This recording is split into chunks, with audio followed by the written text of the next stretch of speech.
Hello, everyone, and welcome to another small screen Star Wars. As always, I am Julian Mush. I am joined by Rachel Wilkinson. Hello. And I think we got a little bit of a delay, but we're going to work through it today. I think our audio is a little delayed. We're going to have to figure that out Uh-oh. for future episodes. But that's okay. We've got a lot to cover today. So, as you may know, we weren't able to finish the Season 2, Episode 14 recap for The Bad Batch. So, we're going to finish that. Then we're going to get into the last two episodes, which make up the Season 2 finale of The Bad Batch. Now, you might be wondering, well, what about The Mandalorian? Well, that's a fair question. And I've spent a lot of time thinking about this. And the answer is we don't have enough time to cover all those things in one episode. So we're going to try to record a separate Mandalorian episode later this week. So we're all caught up by the time the next episode of Mando comes out next week. So that's the plan for now. And also, you might be wondering, hey, well, why don't you do the Bad Batch? Or so why don't you do the Bad Batch second and Mandalorian first? Because more people watch the Mandalorian. And I would say, fair enough. But this is our show, so we're going to do it however we want to do it. And my opinion is the Bad Batch season 2 finale is much more compelling than the last episode of Mandalorian, although quite good. Shout out to our boy Zeb, who makes an appearance. But Yeah. but no, we're not going to be talking about that today. That's really the only shout out I'm going to give to the Mandalorian. Yeah. We'll talk about it when we get a chance to cover that episode later this week. But for now, it's all the Bad Batch all day. Lots to cover. Obviously, this is a pretty massive season finale. This is some of the best Star Wars I've seen in a long time, just bar none. Very amazing stuff. It's right up there with Andor, in my opinion. So we'll get into that. But before we do, just a little bit of housekeeping. I have a hard stop in 2.5 hours. So I'm hoping that we can get through all of this stuff in 2.5 hours, but there's no guarantees. And if that's the case, we'll pick up the rest with the Mandalorian episode next week or later this week. The other thing is, of course, we've been doing a lot of small screen Star Wars. It's been a lot, obviously, with these two shows running at the same time. So we appreciate your patience with everything that we're doing and trying to organize this stuff. There's only a handful of Mandalorian episodes left, right? I think 3 left. We are going to take a break after that. And then the next series that airs following Mando season 3, do we know what that is yet? Is that Ahsoka? I want to say it's Ahsoka. I think it's Ahsoka. Yeah, we'll be back for that, or Visions maybe for the if I'm not sure when that. I think that's May the 4th. So in and around that time, we'll come back for a special. But that's all to say that we've been working really hard and we need a break. But when we do come back, we're going to revamp the live experience a little bit. We're going to get Rachel on camera. We're going to try to anyway. You'll see, as long as my computer doesn't overheat and explode. And we're going to try to, again, kind of stay consistent with this Discord conversational side so that if you are a patron at any level, you can pop in and listen to the show live while it's being recorded and get that pre and post show experience as well, which you don't obviously get when we do this live on YouTube and Twitch. And we are live on YouTube and Twitch today, so please feel free to pop in on the chat and let us know what you're thinking about this episode, because, again, this is some top-notch Star Wars stuff, so I'm interested to hear what people have to say. So, of course, you want to help support the show, help make those improvements possible and more improvements possible over time. Patreon.com/TowerBabbleCast is the place to go to help support the show. $2.50 will get you into the Discord. $5 will get you the film club, which, of course, now I'm realizing we need to do that. So we're going to have to schedule that one for maybe the weekend. We'll see. We got to watch, what are we watching? Prisoner? Is that right? Is that what it is? Does that sound familiar? The Jake Gyllenhaal film? Club? Yeah. Prisoner? No, it's Enemy. Enemy. Prisoner, Enemy, same thing. I think Prisoner's a different movie, but anyway.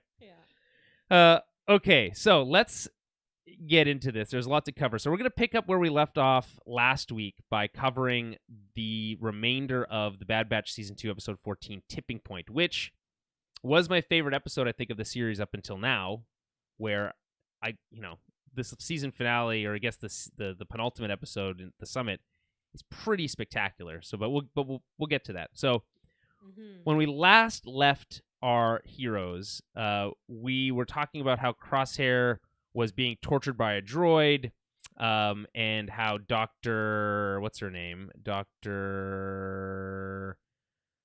I think I had this wrong last. Dr. Scalder, not Dr. Emery Carr. That's the other doctor. Dr. Scalder was the one who was treating or working with Crosshair. So she was stunned, yada, yada, yada. He makes an escape attempt, but doesn't escape, but is able to get a warning out to the rest of the Bad Batch. And that's where we left off. So picking up over at that moment, we're back on Pabu, and we're finally able to catch up with the rest of the Bad Batch at this point, where we hadn't seen them yet in this episode. And they're making a lot of progress on the rebuild because, as you recall, Pabu was destroyed by that massive tidal wave. So they're rebuilding. They feel very, they look and feel like they're very much a part of the community. It's very quaint and pleasant. And they're, Wrecker's fishing. He's helping out around town. He's helping reinforce the seawall. I think they say Shep says they're an integral part of the community, right? This is all to set up, of course, now with context for the finale that nothing will ever be the same again. So, unfortunate. Shep, yeah, it is really a bummer. Shep asks the clone asks about the clone who's coming to see them, and if they have considered staying permanently. And of course, that clone that's coming to see them is Echo. And Hunter basically says that putting down roots as there as a soldier is an occupational hazard, that it doesn't usually end well. Now, would you say that it's fair to say? I don't know. I'm trying to think about this. Would you consider what they have done on Pabu so far, putting down roots, and would you consider what has happened to them with what happens to Tech later in the finale to be that occupational hazard they're talking about? Not necessarily. Like, I think when it comes to like Hunter's view on this, I think it's more about putting down roots and staying in one place isn't safe for them because of their occupation, because they're still kind of operating as soldiers. But as we see later on in these like next episodes, we see that he wants to like switch up this soldier idea, and then that's where later on we see him kind of change his mind a little bit about putting down roots. But right, I think he just means about staying in one place too long is just not safe for them at this point in time. Right. Okay. I guess we'll see how that pays out later. They want it to go back, but it's seemingly less likely by every day that passes. So we get a flyby of the Marauder. It turns out that Omega is getting flying lessons. So we cut to the interior, and we have a terrified Tech teaching Omega how to fly. There's proximity alarms going off, and they don't go off. And Tech makes a joke about how they were short circuited by her last attempt. Yes. Tech has this moment where he's very full of himself, and he's like, "Thanks to my excellent instruction and ability to think clearly in a stressful situation, you are indeed improving," which is like maybe the most narcissistic thing he has said, and he's said some pretty narcissistic things in his lifetime. Yeah. But fortunately, I guess for Omega, she's able to she's earned enough confidence to be able to pull off what she calls a Tech turn, which is a, quote, sharp swing back to port with zero thruster pull. And I just love how Omega is like, a Tech turn? Which I've never heard of them call that before, but it is very cute. And so she pulls it off, I think, pretty well. But Tech also has another moment where he's like, well, I don't think we call it that, but you know what? That's not that bad of an idea. I kind of, sounds pretty good. So I like that little bit as well. And she pulls it off very Tokyo Drift style. No flaws. So yeah. Well, it is kind of like the equivalent of a drift, right?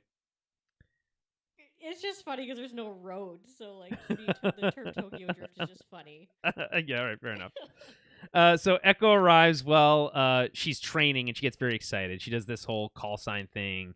Havoc one, where I can't remember what their call signs are, but it's very cute how they do the whole call sign thing. And he's like, "Oh, you've considered you've continued your training, right?" And she's like, "Of course, that's what you told me to do when you left. So I would never not do that." And he's like, "Okay, I'll race you to the landing zone." And then so they have a little race. And I think again, just as in retrospect now, unbelievably wholesome situation going on here that is never to be the same again. Just to really put the damper on it. Any thoughts on this training Yeah. lesson? Yeah, I mean, I thought it was very sweet. It's nice to like have these little moments, especially now. Like obviously it's a little bit different when we're reviewing this kind of, post watching the whole series now, but yeah, I mean, it's a very sweet moment between Tech and Omega, and I think it just holds a lot more weight to it now that we know how things kind of turn out in the end. Yeah, it does. I mean, what's great about these moments is it's always been is that these like slow moments before the big finale have so much more um, emotional resonance once you kind of see the full picture, right? Even at the time, I could sense like, oh, I see what they're doing here, but until it actually happens, it doesn't have that impact. So, coming back, Right. I didn't rewatch this episode Yeah. before coming into this recap. I just rewatched the season finales, but um, I can still kind of sense it from last week. So Echo arrives and says hi to Hunter, but and basically has this little exchange about how Pabu is extremely remote and surprised that they're not with Sid, and he kind of dodges that question, which again, of course, sets up the finale, a little foreshadowing. Omega gives Echo a Yeah. big hug, and that's just it's again very cute moment where she sprints over, and they have this little connected moment. And there's this little brief moment, and it's a brilliant performance because Echo says it hasn't been that long, but when Omega says, "Well, it feels like it has," is a real gut punch in my opinion. Yeah. Oh. Yeah, I mean, obviously she just misses him, right? But yeah, you're right. It's kind of like if you haven't seen like family members or something for a super long time, or you feel like it's super long time, or they do, and Right. they give you that little dig, you're like, ah, man, makes it Oh feel a little man, I bit feel worse. more than you. Damn it. Yeah. Yeah. The the constant exchange is always, of course, uh, the person who has most emotions loses usually in these exchanges. Yeah. But yeah. Okay, so Tech gets right to work and meets with Echo, and we learn about the transporting of clone prisoners and their need to figure out, the where and why, and that's where Tech comes in. So, cut back to Mount Tantus. Dr. Hemlock is on a call with Governor Tarkin, who is making much more of a larger appearance. Still using the term governor here. The Moff concept has not been introduced yet at this time. Right. And Hemlock is apologizing about the escaped prisoners. He does say that don't worry about it because protocols are in place to prevent their location from being discovered. And to be honest, so far that's worked. Those protocols have worked pretty well because even at the end of the season finale, their mission's a failure and they don't know where Omega is. So, you know, just a thought there. Hemlock very capable. We like a capable villain here on this show. It's true. Um, Yeah. they are worried. Tarkin is worried about how the ship was targeted, and they both kind of zero in on this concept of a rogue clone element within their ranks that they have yet to be able to kind of suss out. The Doctor thinks that decommissioning problematic clones isn't enough, and that they should be sent to him for quote unquote other purposes, which was nefarious enough at the time, but we find out what that is later, and we'll talk about that in the next episode. As always, Tarkin wants a briefing on his plan. It's always funny. Okay, yeah, sure. Whatever you say, give me your report by end of day, EOD. Yeah. Yeah. So they talk about how they can talk about it at the summit, and of course when we were reading the show titles before, the episode titles before, I was like, oh, the summit probably refers to Mount Tantus, but in fact, it refers to a different mountain, a mountain on Iriadu, where Tarkin's facility is. So, and it's also a summit of Yes. people Yeah. gathering. So that's interesting. I kind of like how that has multiple terms. Right. Yeah. Any thoughts on this kind of Hemlock Tarkin exchange? Yeah, I mean, like, it's always just so sinister, right? I don't know, especially when you get like an evil doctor mixed in with Tarkin, it's just like bound to be some like terrible, terrible stuff coming up. So, but it Right. is funny that like Tarkin's still such a like bureaucrat about things. Like, oh yeah, give me your report on all these horrible things you're gonna want to do, you Yeah. weird scientist.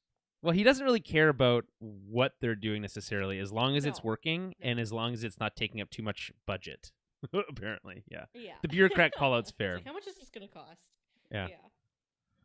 Okay, so back to Pabu, and it's turned to nighttime now. Echo and Hunter are conversing. I think this exchange is also quite brilliant. What's your plan for the future? You know, Echo questioning Hunter, and Hunter basically saying, "Well, we haven't really decided yet." I think the implication here is that they're leaning towards staying on Pabu, but they're and what Echo is. This is still brilliant because they're both approaching the same problem from different perspectives, and what Hmm. Echo is saying is, "What's your plan for the future?" Is really what he's saying is, "What's your plan to deal with the Empire?" And the way that Hunter takes it is basically the same way. He kind of reads between the lines and says, "We haven't decided yet whether or not we'll take part in this quote unquote rebellion," which that the R word hasn't been spoken yet at this point. Right. Um, Yeah. and they mentioned, okay, well, what about Echo, right? And they talk about how Rex and Echo have built up a small network of clones. Some are hiding underground. Others act as contacts within the Empire, so they've built up this whole spy network, basically. It's very cool. Of clones, which is even cooler. And the coolest thing is that we get to meet new Hmm. clones with new paint jobs and new cool names. So that's in and of itself Yeah. pretty cool. you know, Hunter pushes back and says, "Listen, you can't defeat them. This is a defeatist attitude. We've heard this same song sung by countless people throughout the years who have tried to fight the Empire. Right? They're too big. We can't do this. It's not worth it. It's better to just hide and Right. let it maybe pass us by if we're lucky." Right. This is a concept that they explore with Andor. Andor's mom had that same concept at first before she kind of had her moment of awakening. Hunter has yet to have that moment. He feels what Echo's feeling. Right. He's saying, "I understand where you're coming from. I understand your anger, Absolutely. but I can't risk Omega's life for this." Right.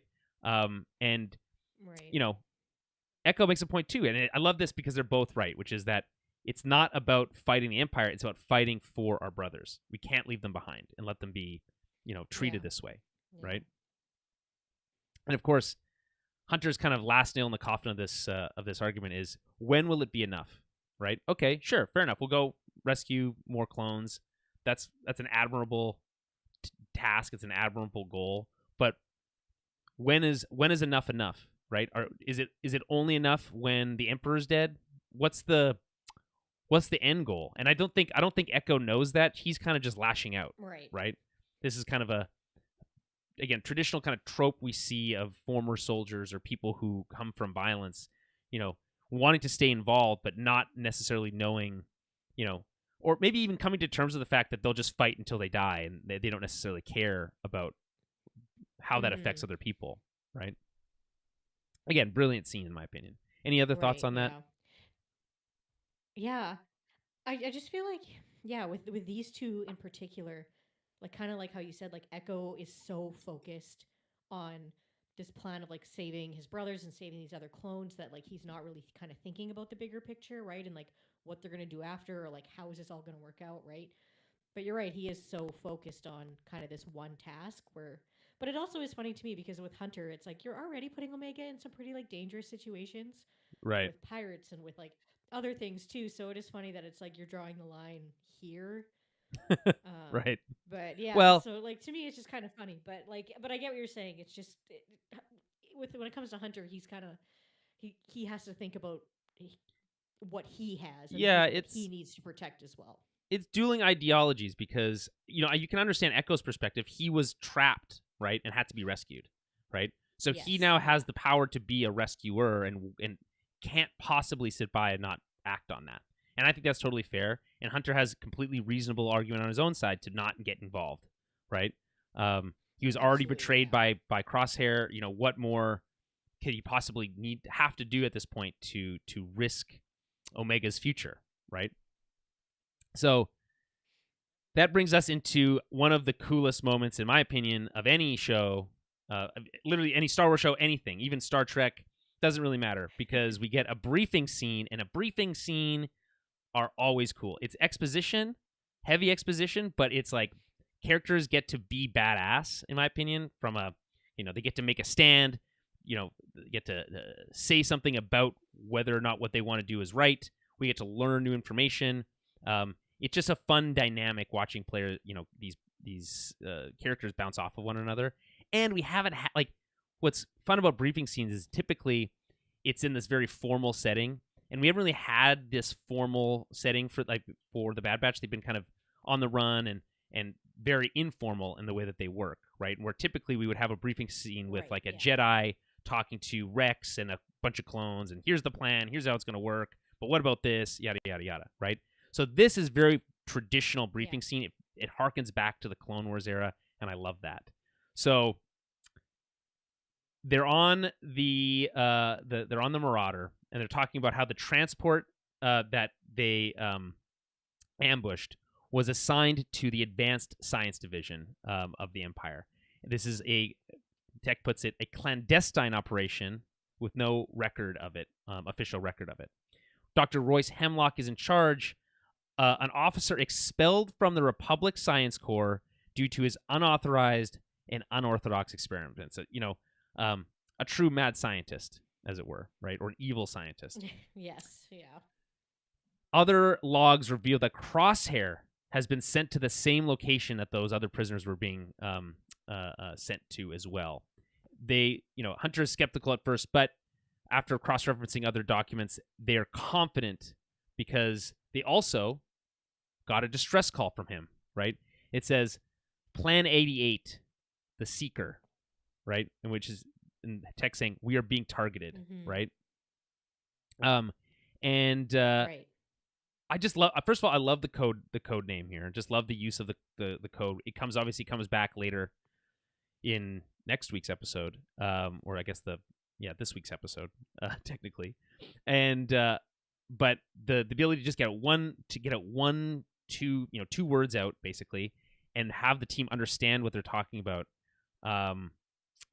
Hunter is skeptical. He's like, "Is this a warning or is it a trap?" Because they were already ambushed by Hunter doing the same thing before, right?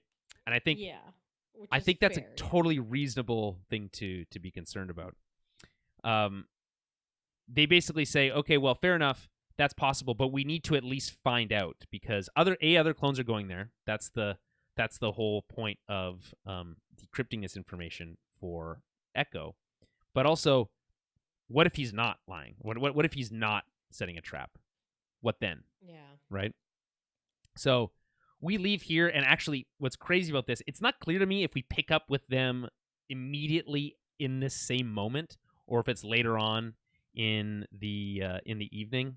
It seems like it might be later on in the evening, but they're still kind of planning it out because when we come back to them next episode, they are still in this kind of briefing scene situation. So very, very cool. Loved it. Any thoughts on the briefing scene here?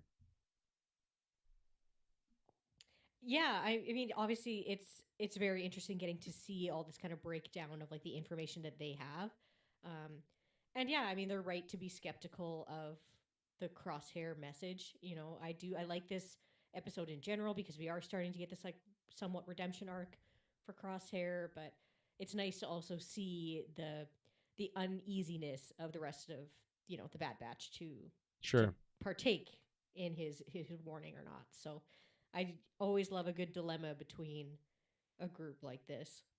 Yeah, and I also I love the whole seriousness of this. It really picks up in tension wise. So I really appreciate that as well. That takes us to Mount Tantus, where we leave off that episode. We're back with Crosshair. The torture continues. It's even worse this time. Dr. Hemlock reemerges. Mm-hmm. He says that the only chance that he'll have of leaving this facility is if he allows it.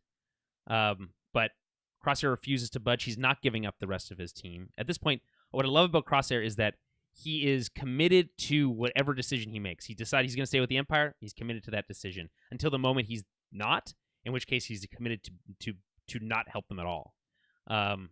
So, interesting as it were. So, quickly here, we got a question from a listener/viewer on YouTube. Whisper, in the Obi-Wan show, does Obi-Wan's encounter with Vader have an effect, if any, on the dialogue in the Death Star in A New Hope? Right. So I think what Whisper's referring to here, and by the way, free to ask it doesn't have to be a Bad Batch question. You can ask any Star Wars related question. That is totally fine. Yeah, you can ask us anything. Yeah. So I think what Whisper's referring to here is in A New Hope with the Death Star, Obi-Wan says, something along. Vader and Obi-Wan have this exchange along the lines of, you were when I last left you, I was but the learner, but now I am the master. Right? That sounds about right. Yes, yeah. He's like, only the master of evil, Darth. Yeah, that's right. But it's always a funny line. Yeah. Yeah.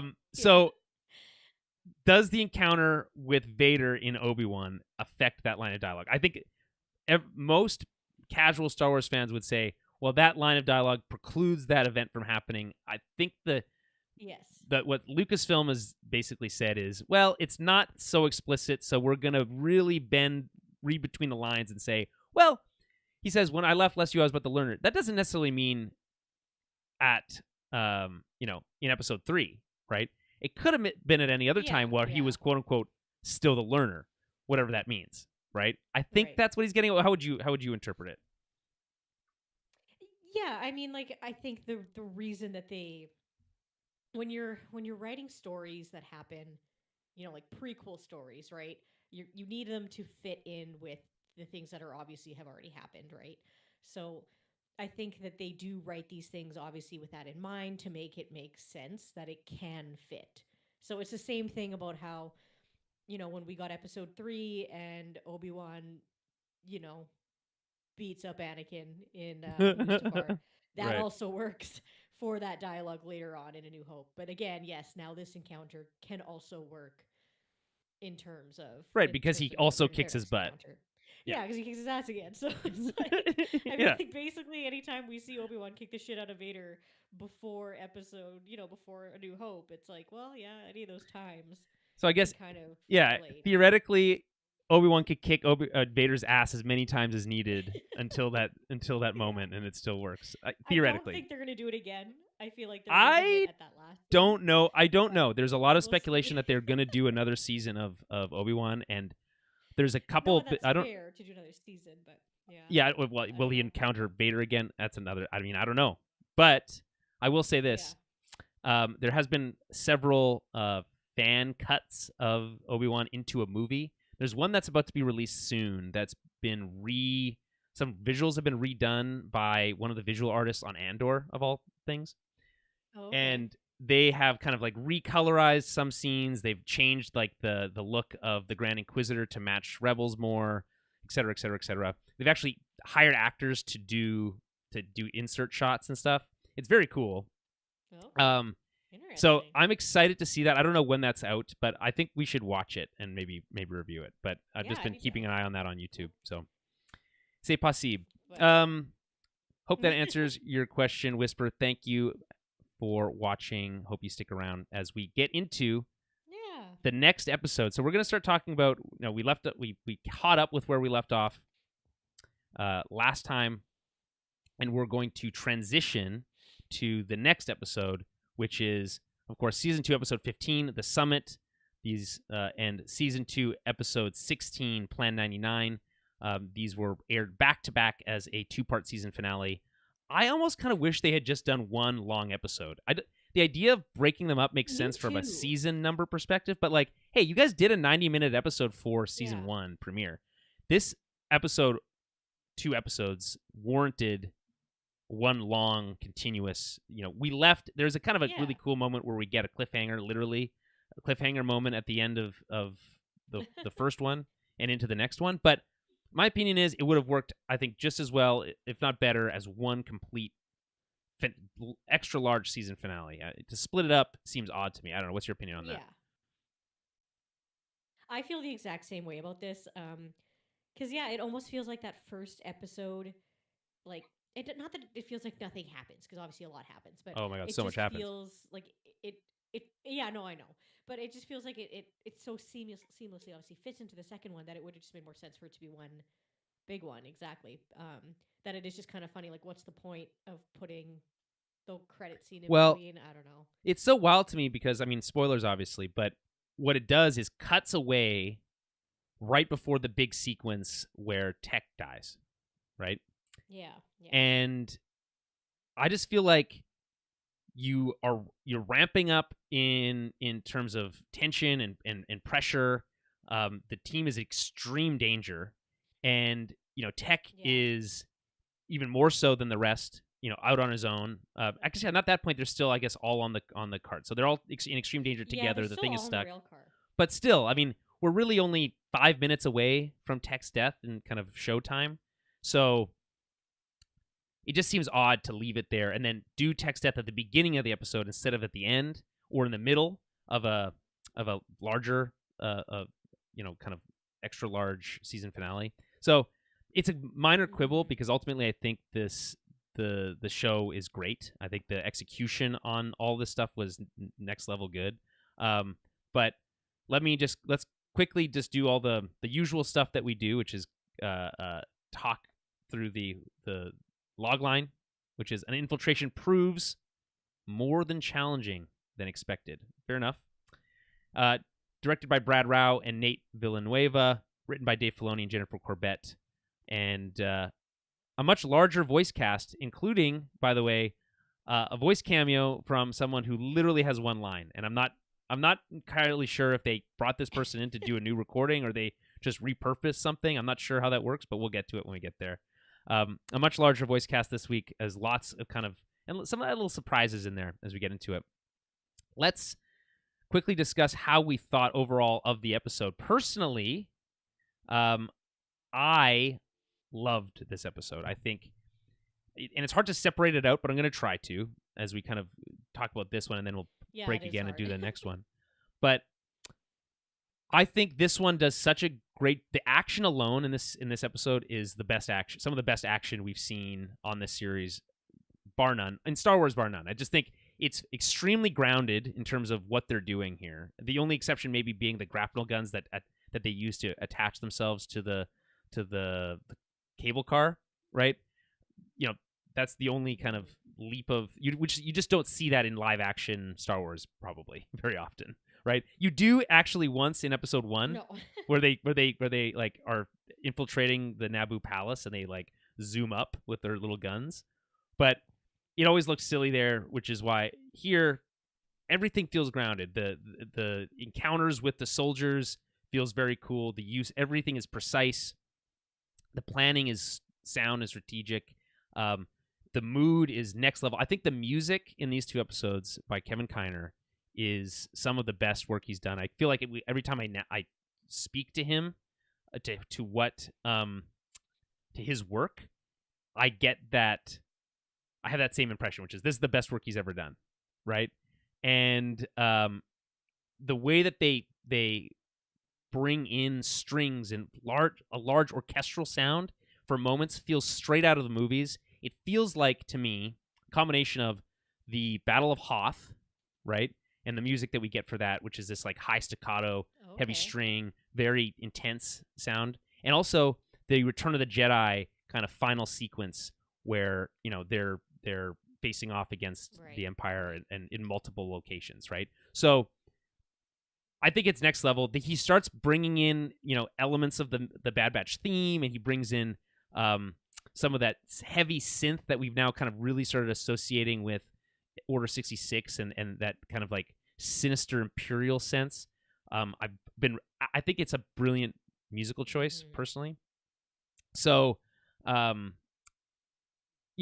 I think this episode does a great job of setting up the final episode, but spoilers for my opinion on that, which is I think Plan 99 as an episode is not as strong as this one. I think the summit is some of the best Bad Batch we've seen. What's your overall thoughts? Okay. Yeah. Yeah, I mean, it's so hard for me to like separate these two episodes because to me they just feel like one big one. Um, but you're right. Like I feel like everything they've done with these last two are it's just very very good. Like the tone and the mood and the music and just everything is it's just captivating is Yeah. the best way I can kind of put it. So shall we get our impressions from the IMDb? What does Oh IMDb yeah, think about this? obviously.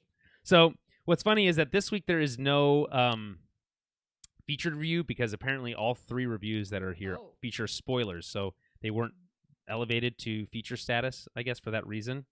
So I'm just gonna pick the one at the top of the list, which is a 9 out of 10. But there's also an 8 out of 10 and a 5 out of 10. Interestingly enough, and the 5 out of 10 one just says Oh. it's okay. The episode is mostly just okay. Nothing screams excellence for the most part, and it's a relatively basic covert mission. I strongly disagree. I mean, sure, Yeah. the Yeah. emotional wallop of later on doesn't come until the next episode, and I mean, I think we should give it credit in terms of what the next episode is doing. And I guess maybe I'm conflating my opinions because I imagine everything on Iriadu through the moment that. Oh man, okay, maybe I made a mistake. I'm conflating my thoughts here because Right. I think it's everything through until the moment they leave Iriadu that I love, which technically there's that final moment with Tech's death Yeah. is Yeah. in Yeah. the final episode. So let me retract some of my statement, Right. which is to say that I don't think that the finale is not as good. It contains some of those extremely amazing moments, but um, but yeah, I mean, I guess screw it. Let's just talk about the whole thing as one big thing. The whole thing was amazing, Yeah, I right? feel like that's easier. Yeah. Okay. So overall thoughts on the entire thing. Go. Yeah, like it's just uh, it's I don't know, it just got to me like everything, like losing Tech and you can just feel the emotions from these characters and the way that they convey everything is it's so sad but it's so well done. Um Even in just like throwing in these other little elements like we get Saw Gerrera kind of out of nowhere which is also really cool. So like Yeah. there's so much content with these last two episodes that yeah, just overall, it's some of the best we've seen. I think in this show altogether. Like obviously across both seasons, it's yeah, it's compelling story type like writing and storytelling and writing and Mm-hmm. dialogue and just everything is yeah, it's sad, but it's obviously yeah, it's just so well done that it leaves me still wanting more by the end of it. So Yeah. I mean, obviously another season's coming, right? I mean, there's no way you yeah. leave it on this. I mean, there's no official announcement yet, but I'm sure, like, probably at Star Wars Celebration they'll make an announcement. Then they'll air the first episode of season 3 or something. I don't know. Or they'll air the trailer there or something. But and there'll be like a morning for Tech and all this other stuff. In fact, now Mm-hmm. that I think about it, London is in for a real treat this year, because of that Yeah. specifically. Um, I so I backing up and kind of now having thought about this differently. I think it is fair to say that this season finale is right up there with kind of like the emotional stakes of Empire Strikes Back. It's we are hooked into these Mm-hmm. characters at this point. It leaves them in probably some of the worst positions that any Star Wars character has been left in at the end of a movie or a series, etc. Right? Um, it's extremely moody. It has all these really amazing tie-ins. I think the reason I really liked the Summit so much is because it has these Andor-esque bureaucratic meetings in it. The action's really good. But I guess now that I think about it, the emotional impacts don't come until next episode. So when you start talking about Plan Right. 99, Yeah. you start really pulling all those things together, pulling all those threads into one kind of emotional rope that tugs on your heartstrings. Yeah. And it's hard, I think, for animation and at times, unless we're talking about kind of like Pixar's Up or something, to really make me cry, especially Star Wars stuff. I just find that because of its kind of it's very bombastic and I can kind of see the rigging, the strings as it's being kind of laid out in front of me, and that's just because I've been watching Star Wars for so long and analyzing it in that way that I can sometimes feel a little disconnected or Yeah. detached. But I did get emotional at the moment when Tech died. I thought it was bold, extremely bold and Yeah. ballsy Yeah. of Lucasfilm to kill a character in this way in a kids show essentially, and then Well, not yeah. It's not necessarily something we were expecting either. well. I Like, guess in retrospect, yeah, I all don't the know. character development he got this season kind of maybe tips the hat towards saying, "Hey, well, Remember when we talked about that with Faster oh and yeah, how we were joking because I saw somebody on Twitter being like, "Oh, here's a whole Tech episode with character development. That means he's gonna die later," and then he actually oh no." dies Well, that guy's in the whoever show. said that on Twitter is very is probably I was probably like, feeling "Whoa." pretty good about themselves right now, but maybe not We because made Tech's fun dead. of them, and I was like, "Oh man, person was right." See, I'm glad you remember that because I had no recollection of that. Once we record these Yeah. episodes and I put them out, my brain just erases all knowledge of the previous thing that we Yeah. talked about. Yeah, I mean, I think it's fair to say that they did the work to make the death feel worthwhile. Um, Yeah. and I think Yeah. that's in my opinion that's appreciated. We don't always get that from Star Wars. We don't always get that legwork that pays something off in that same way, or at least maybe not always at the time. Right. Sometimes they have to go back and kind of fill things in so it feels more weighty. But they didn't do have to do that here, and I think that's commendable. Mm-hmm. Um, I think that this is kind of a culmination of all the things that are possible from Lucasfilm Animation, right? Between the action storytelling that they do here that serves its own purposes, the emotional work, the character development over the season, kind of some of this idea of this wandering season felt like where are we getting, what are we driving to, right? And it kind of Right. all feels Right. like, and similar to how Mando kind of feels like it's pulling things together now closer to the end of its season. Um, it totally feels earned. I think if you went to go back and watch those episodes, I think we'd have a much different understanding of them.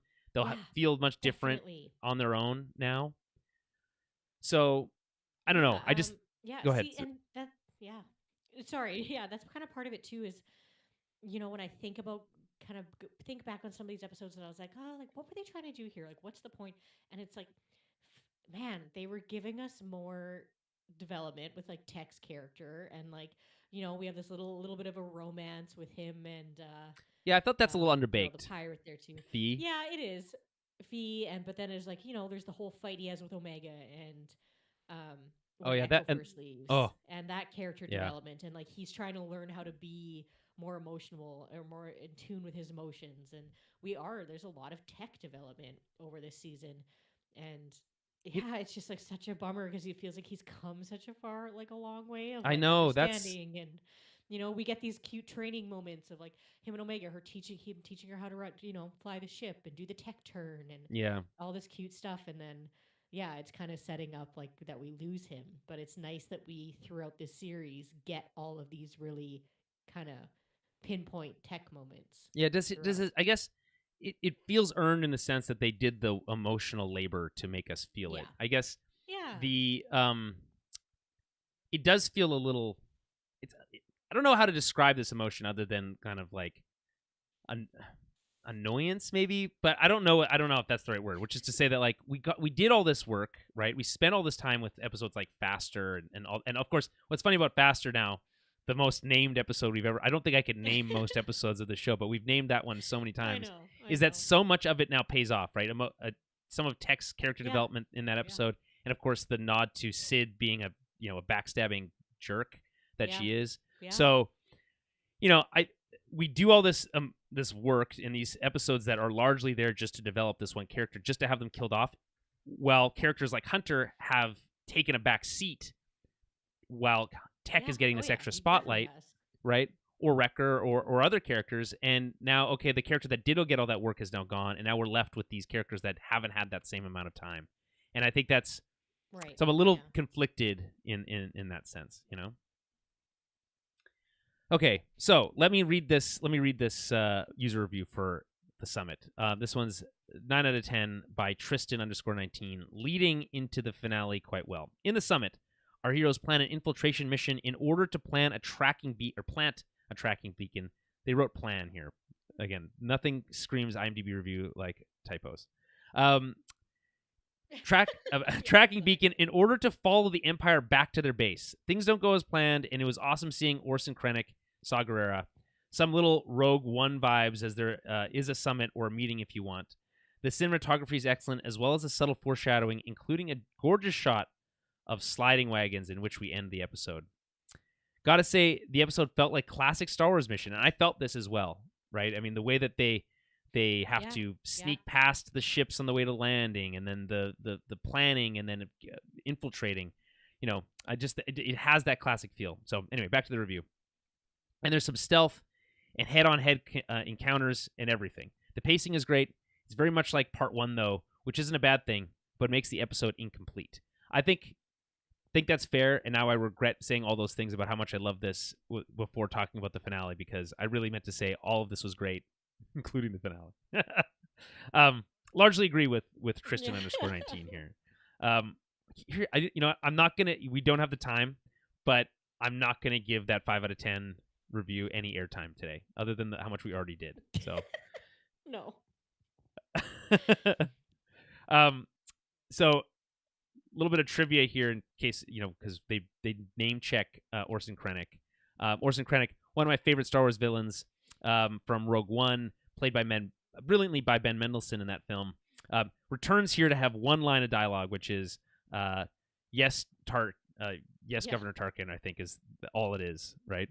And interesting, I don't know how much they got paid for that one line. I hope nothing at all, because it literally, I couldn't even tell that it was him, to be honest, like by the voice, because it was so short. So, but the other fun piece there, but they actually credited. Sorry, go ahead. Yep, he's credited.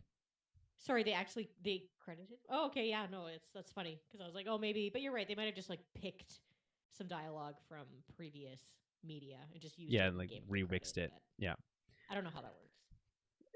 It's possible. We'll just put it that way. The other bit of fun trivia there is that Andy de la Tour voiced Hurst Ramodi, and Hurst Ramodi is back in the scene. Actually, has much more dialogue than before. Also a character in Rogue One, although a much more minor character in Rogue One. So we'll get to that when we get there. All right, let's get into this recap, because we are I think we're good for time so far. So let's get into it. All right, so Season 2, Episode 15, The Summit. We start on Pabu. It's still nighttime, as I mentioned before, so it's unclear if it's still the same day or same evening. I think the impression is that it is, as they're doing this briefing, and they're kind of diving into or trying to learn more about Dr. Hemlock and their base of operations. It's interesting because Tech is not, despite his brilliance with computers, is not able to find any information on Dr. Hemlock, saying that he's a ghost, and that there's no information on where their base of operations is at all, and that it's extremely kept extremely secret. So Echo has an idea, and by the way, I love how Echo kind of walks in at this moment, and it sounds like he is in prime condition. My mind flashed back to him in his ARC Trooper armor, and I was like, that's so cool. He sounds really awesome here. Very confident in his ability, and really feels like a high-class, high-talented ARC Trooper that he is. But we just don't really think of him that way anymore necessarily. At least I haven't. So it's nice to kind of get that feeling here. And Echo has an idea. He has a contact who has intel that Hemlock is attending an Imperial summit at Tarkin's compound on Iriadu. And Iriadu, of course, familiar to people who have been who have read a lot of Star Wars books, because this planet has not made an appearance on screen before. But Iriadu is, I'm just reading from Wikipedia here, a terrestrial planet in the Iriadu system of the Suswaina sector in the Outer Rim. The planet features mountains as well as jungles and had a black pall. I don't know what that means. Iriadu's chief industry and export revolved Yeah, no around idea. Iomite ore, which was abundant on the planet. Iriadu was also the homeworld of the Tarkin family, including, of course, Grand Moff Williff Tarkin. What's interesting about Iriadu is that the people that live there are extremely Tarkin-esque. They, this is sometimes a trope that Star Wars falls into, or trap that they fall into, which I think can be frustrating, which is like, oh, well, this one character or this one species does something specifically one way. They're this character, a villain in this case. So everyone from that planet's a bad guy. Or, this Biff Right. musician, every Biff is a musician now, right? So Yeah. in this case, Iriadu is this extremely harsh planet. We see these really tall peaks of mountains in this episode, which is beautiful. But also, they have extremely dangerous fauna, right? Like massive creatures that kill everything all the time. So they have to be very violent for themselves to survive, right? A friend of the show, Ryan Airy, from the Screen Crush recaps, referred to it as kind of like the Spartans, right? They kind of believed in the hunt and had to earn their stripes in single-handedly taking down some of these beasts, right? And this is where you get this kind of really hard line mentality that we get from Tarkin, right? This is where he learns this stuff. He at some point there's a whole book called Tarkin that you can learn about this stuff. I did the audiobook for it. It's quite good. He has to go through these trials, and then he becomes a member of their local security force, and then eventually gets recruited into the Republic military, et cetera, et cetera, et cetera, and then gains favor with Palpatine before eventually, rising through the ranks to eventually die on the first Death Star. But yeah, it's just interesting to see Iriadu for the first time. I think some people might be surprised at how it's pronounced, having only maybe read it, but because I listened to the audiobook, I kind of already knew.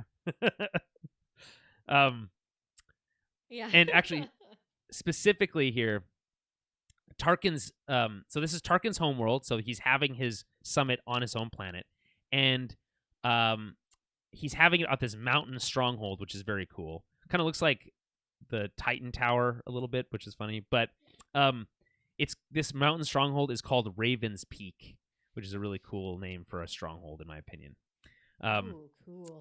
Yeah, and anyway, the plan is to infiltrate the summit, plant a tracker on Hemlock's ship, and use that to find where Crosshair is, right? Hunter, though, is skeptical. Crosshair understands kind of the argument of why they think this is important, but pushes back, right? He's saying, is it really worth it, right? Having everything we've been through, this is extremely risky. I think he even puts it in like a really brilliant way of dialogue, where it's like we're tactically outmatched or whatever. It's extremely risky. Is it worth it? And what's interesting here, of course, is that now in retrospect, Tech, who's had all this character development, is like, no, we have to go back for him because despite our differences, he's still our brother, which I don't think would have been his tact, at the beginning of the season. Yeah. Right. What do you make of Hunter's kind of hesitancy here?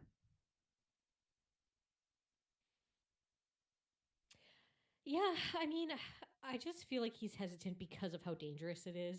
And for him, it's, maybe, which is funny because, like, you'd think Hunter would be a little bit more emotionally invested than Tech would be at this point. But Yeah. I don't know. Maybe Hunter has a stronger sense of betrayal than Tech does over that's a Crosshair good and point, everything. actually. But I feel like, yeah, he's still thinking about, like, is this worth it? Like, is it worth going in here? It seems too dangerous. Yeah, well, and also we learned that Rex is on another mission. I always think it's so funny when they're like, well, we can't give them too much backup, so Rex is always on another mission. So Rex can't help them, Yeah. even though there's other clones that presumably... Anyway, they're on another mission. They can't help. So they're like, well, we have the perfect size squad to get in and out without being alerted. Obviously, that's kind of the key of this. We can't alert anyone because if they did, then they would know that there maybe something is up. So this eventually does convince Hunter, Tech making a stand saying, no, we have to do something is enough to convince him. Fair enough. So they need to get ready and prepare to leave. We get this scene with, I think it's very odd, the kind of the pacing of this brief moment with Fee asking Omega, oh, where are you guys off to? She's like, well, we're on a covert mission. And then like, that's the only line of dialogue. And then they like basically depart, like separate. And I was like, that's odd. The way that you're not going to follow up on that question Yeah. at all, Fee? Okay. But I guess the reason for that is that she's there to see Tech. So she approaches Tech and says like, well, you're going to leave without saying goodbye? And what's interesting here is that I guess it's unclear how much time has gone by. It's several cycles since that tidal wave, right? And I think the implication here is that they do have some sort of romantic entanglement. What's your kind of take on this? You called it flirty. I don't know if anything is like. Yeah, it's more flirty. I feel like I don't know if there's anything has like happened yet because I really don't think Tech has clocked her, subtle advances yet. Um, so yeah, They're like not to that me, it's a subtle. little bit more like flirtatious. Yeah, well, yeah, it's not subtle, but I mean, like for me, it's more flirtatious on her part, and Sure. he's just kind of not picking up on it again. Like Tech gives me very kind of borderline. I don't know if they're doing this on purpose or not, but it's I like it as representation in the Star Wars Sure. universe, but I think that Tech is like borderline supposed to kind of mimic somebody who is On the maybe like on the spectrum. spectrum a little bit. Yeah. Yeah, exactly. So just that, that very like high functioning, autism where you're Yeah, he's a savant, right? yeah, like he's so he's very excited about the things that he knows a lot about, and he likes talking about his like the things that he knows, but some other things kind of fly right by him. He just doesn't pick up on them, right? So Sure. like, but Fee just kind of keeps working on him, keeps kind of trying to reel him into this, having a little bit more of an emotional kind of connection with her. But yeah, I mean, in retrospect now, I wish there was a little bit more between this dialogue between the two of them here. Well, because like I said, this whole relationship feels underbaked. So because of this, I guess she's laying it on pretty thick here, right? I think then the one element that feels a little odd is like, she's like, well, don't go running off with a pirate or anything, and she's like, well, good, there won't be any on this mission, and it's this kind of this implication that like, oh, hey, well, I've called dibs on you, so just so you're clear, right? And it's like, well, it's pretty presumptive if they haven't had any, real romance of any kind, right? Even a kiss. It's pretty presumptive of her to be like, hey, don't go talking to other girls, So I think that's interesting. But I think the implication here is that, hey, remember that Tech has people that care about him other than his immediate family. Yeah. Right. Yeah. But like, it's like they haven't even known each other that long. So is she really going to be like, I don't know. I mean, of course she's going to be upset that he's dead, but like, it's like this whole, it's just not that of all the things that they did was just not well enough earned, in my opinion. It's just kind of like a budding romance, I think, is what they're going for. Yeah, but why introduce a budding romance if you're just going to kill the character off? Because it makes it more sad. But it's not really, because it's not even a romance. Right? Like it's just another friend who is like interested potentially romantically, but but Tech is too, thick, emotionally speaking, to be able to pick up on it. So, I think it's fair. I think I was interested in seeing that progress, but now we won't, which makes the whole thing kind of feel like, maybe that's supposed to mimic real life, which is like some things just happen and it's just you never know. But this is a show, so you can write whatever you want. So it didn't have to be that way. That's fair. Panda Express in the chat here says, other than to set up season 3, I'm a little confused why they even brought Omega on this covert mission right after they acknowledged how dangerous it was. Why not leave her on Pabu? I actually had the same thought, which was like, it is extremely dangerous. They have left her behind before for extremely dangerous missions. But I guess the implication is that because they don't have backup, they need all the help they can get. So, and she's done more training, et cetera, et cetera.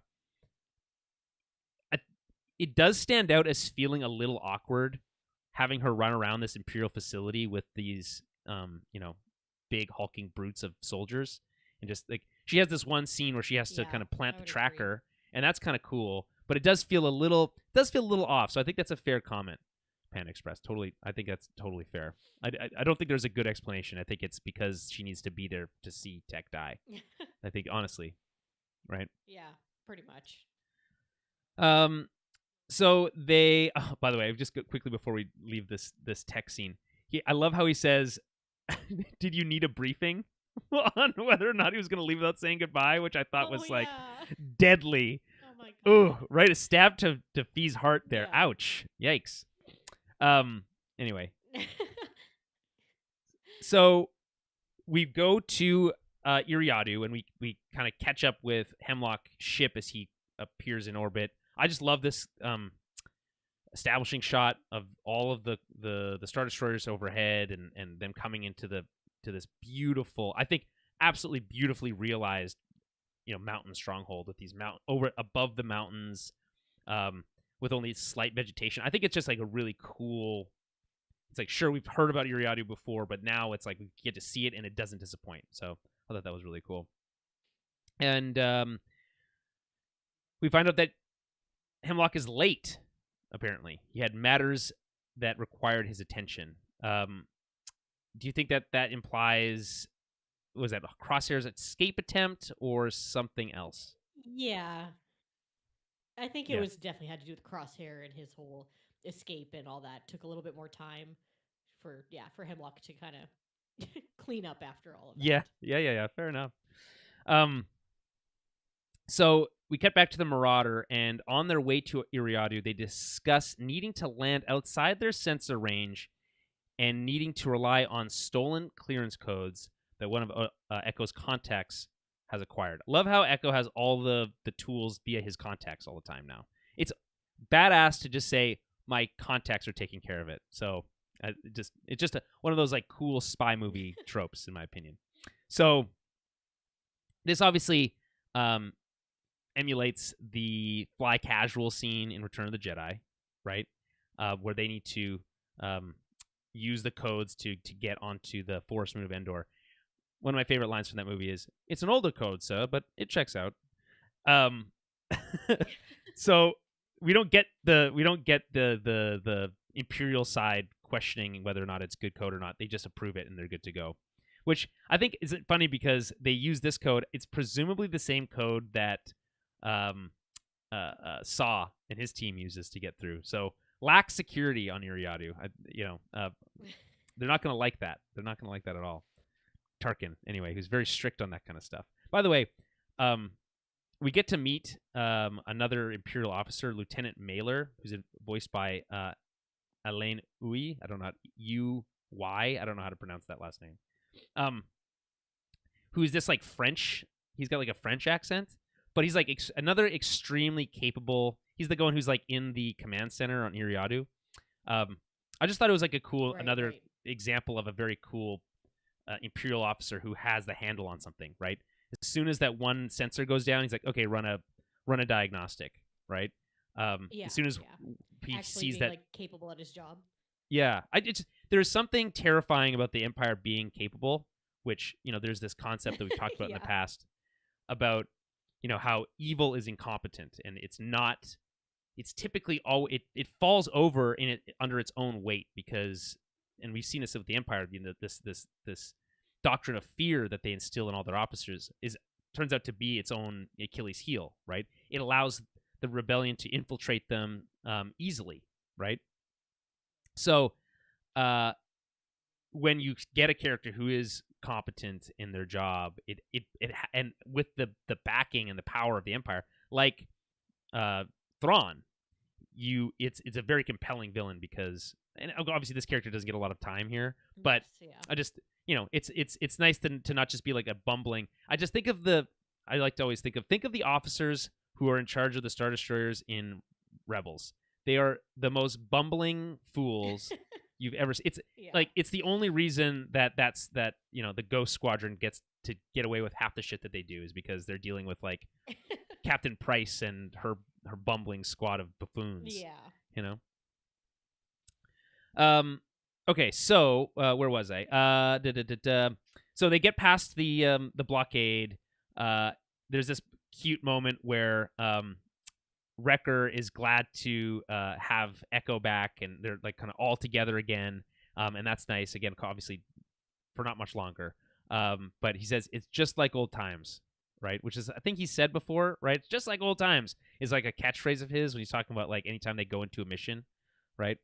So he has Right. this Yeah. nostalgia for kind of the family unit being engaged in military missions, and I think after this episode, I think that sense of nostalgia is not going to have the same impact. I think if we hear Wrecker say it's just like old times again, it's going to be with a very different tone and kind of different trying to a different subtext is my opinion on that.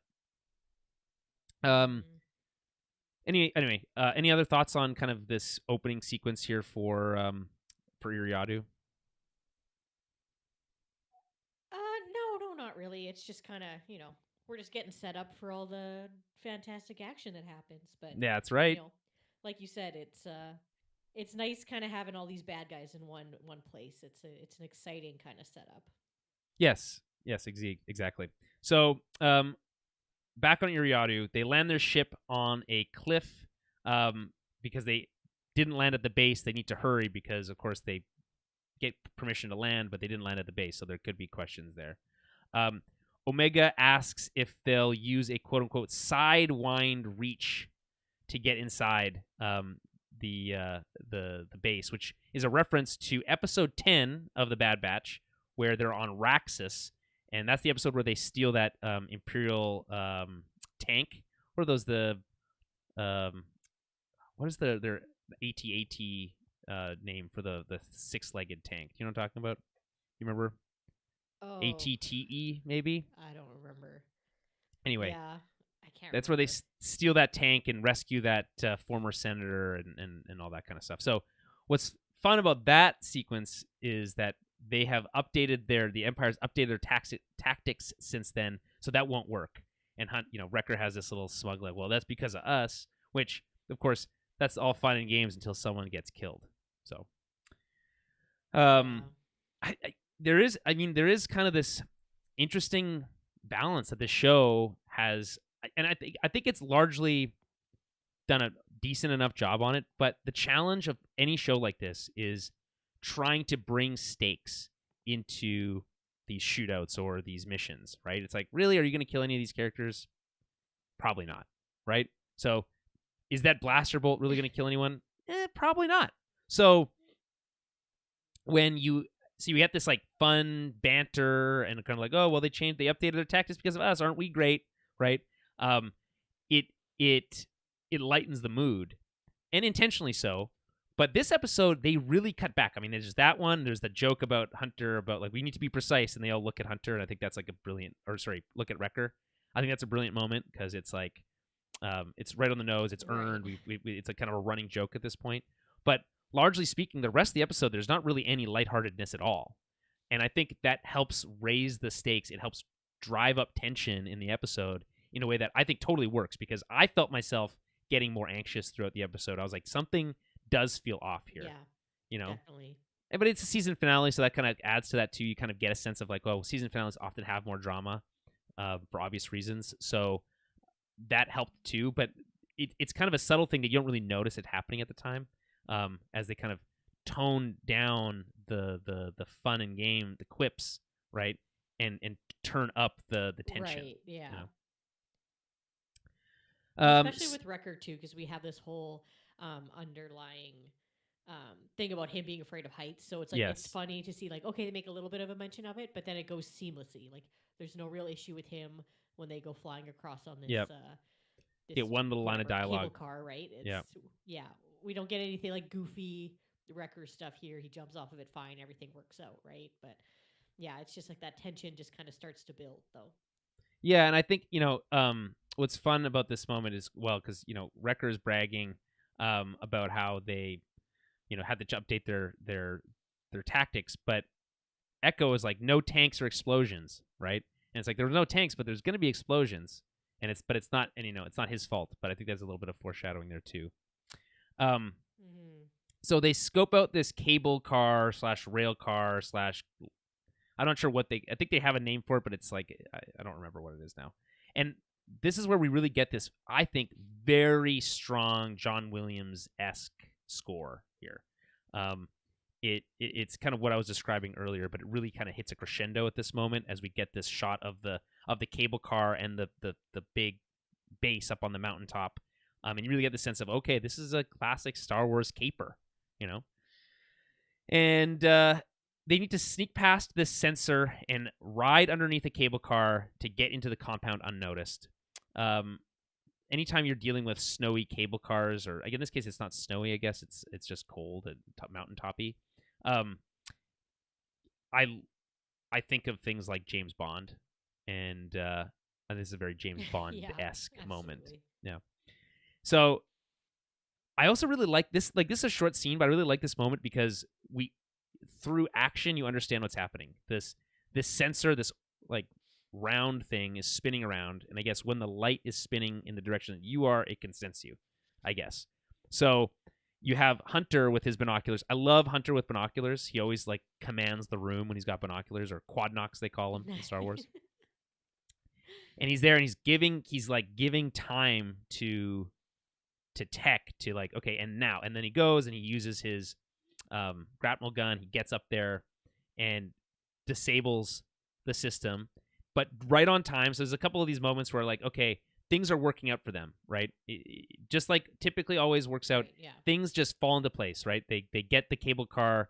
They're able to get on the cable car just as the next one's approaching, as they disable the system, or recycle the system, sorry, because if they turn it off, it'll send an alarm. And that's where you get, again, that mention of that joke that we talked about earlier with Record of Fear of Heights. I do think it's fun how Omega is also a little bit like nervous, like we have to ride under that, over that, you know? Yeah. And it's like, Yeah. I totally feel that as someone who is also afraid of heights. I think I would have a hard time doing that, you know? But also, I Yeah, think me there's a too. different sense of height and scale when you're up that high as opposed to like on the top of like a skyscraper or something, right? When you're over the clouds, there's a whole different Right. kind of feel to it. Anyway, they get on the cable car and they make their way into the compound. I love how they take out the troopers in this like very clinical way early on, but it does make me question. It's like, wait a minute. It's like you guys are plan was to go in unnoticed, but how is killing 3 Imperial officers going to go unnoticed? You know, Right. like Yeah. Yeah. like they're not going to report. Pardon me. They're not going to report in, right? So that's going to be something of concern almost immediately, right? And like they just leave dead bodies around. I mean, one of them does fall off. There's a couple deaths where like they shoot them and they fall over the railing and to their death, which is amazing. It's always fun to see that. But also of note here, no stun setting. These blasters are set to kill, so they only reserve that for clones. Yeah. And that one other episode, Yeah. or I think they were using them against Yeah. the Trandoshans for some reason. Yeah. Okay, so that's when we cut to the summit and the actual meeting itself, and we're back with the meeting room. And that's where we hear Hurst Ramodi, and I'm just going to read Hurst Ramodi's Wikipedia entry here. Human male, served in the Grand Army of the Galactic Republic during the Clone Wars, and later became one of the first generals in the Galactic Empire's army. As an Imperial officer, Ramodi was involved in the pacification of the galaxy's western reaches and took reconstruction measures in the aftermath of the Battle of Ogoth Tir, which I don't know. Although Ramodi eventually stepped back from his service, Grand Moff Tarkin coaxed him out of retirement to participate in the completion of the Death Star project, and after witnessing the first live test fire of the Death Star's super laser on their holy city, Jeddah, Ramodi served as General of Battle Station Operations and Adjutant to Tarkin around the time of the Battle of Scarif. Likely also died on the first Death Star, is what it seems like. Makes an appearance in Rogue One. Huh. And just going to see if there's any other appearances that we should be aware of. Appears in, obviously, both of these episodes, but in Rogue One, and I guess maybe a couple comic books, but nothing else at that point. But anyway, cool to have these kind of deep cut Imperial officers in here. Any thoughts on Hearst Ramodi? I can't imagine you have many. I mean, not really. Yeah, no. Okay, good. Yeah, So moving sounds on. like just another Imperial dude. Yeah. Anyway, he is discussing needing a strong military across the galaxy, and that's where we get Tarkin's really great line here. We must establish a comprehensive strategy for galactic unification to deter dissent and rampant self-interest. So what's interesting here is that what they're talking about is essentially like proto-empire. They're working off of the bones of the Republic at this time, coming out of a civil war, essentially, right? Between the separatists and the Republic, and because of that, they have this kind of like tone and tenor of, well, we need to bring everything back under the umbrella of this new empire, and to do that, we need a strong fist, an iron boot, right? That and this kind of self-interest concept I thought was interesting. The dissent and self-interest, kind of talking to things like the banking clan and the techno union and these organizations, the trade federation, that were not independent systems, where there were this like group, self-interest group, who was out there only for their own profits. So eventually those organizations get absorbed into the empire. They get quote unquote not privatized, the opposite of that, basically, where they get pulled into public ownership by the empire. So I think that's interesting. That's what they're talking about, and how they need this strong military to do this. The idea of needing to do galactic unification would be very difficult. So this is not like an easy strategy, but I like that they're kind of talking about how they establish the position or the state that we're in by the time we catch up to episode 4 or even Rebels, right? Tarkin turns to Hemlock and the Advanced Science Division for an update, who gives a briefing on what is essentially his eugenics plan. So I found this very fascinating. Yeah. So he says that the Emperor is very interested in the cloning process and the cloning technology that they stole from the Kaminoans, and they need to, or he is hard at work at this kind of pet project for the Empire. But I think shining some light on some of those unorthodox experiments that he was running when he was kicked out of the science division at part of the Republic, is this concept of he's going to use the cloning technology and gene splicing and all that mumbo jumbo stuff that I don't really fully understand, the gene science, to basically do eugenics and create a society, a quote unquote perfect society, galactic society under the Empire's control. So, and the best part about this whole thing was Tarkin basically being like, "Sounds great. How long is that going to take? We need this yesterday." Yeah. I thought that was crazy. Anyway, what's your thoughts on this? It's wild. Yeah, I mean, it's just wild. Like, so they're all just super chill with this, and then the fact that they're just so casually, they so casually talk about like using the like old clone troopers to test on too, and it's just like, oh well, they're like Imperial property, so like whatever, who cares? Yeah. Like it's just like so sinister and so gross. Yeah, I haven't and even they're got to just that all part like, yet. oh, okay, and they're just like, oh, sorry, and like, yeah, but I mean, I think that comes up. It does. It's in the same conversation, but later. it's Oh, in the same okay. conversation because Okay, he's they're talking about using clones as test subjects, unwilling test subjects for his research. Yeah.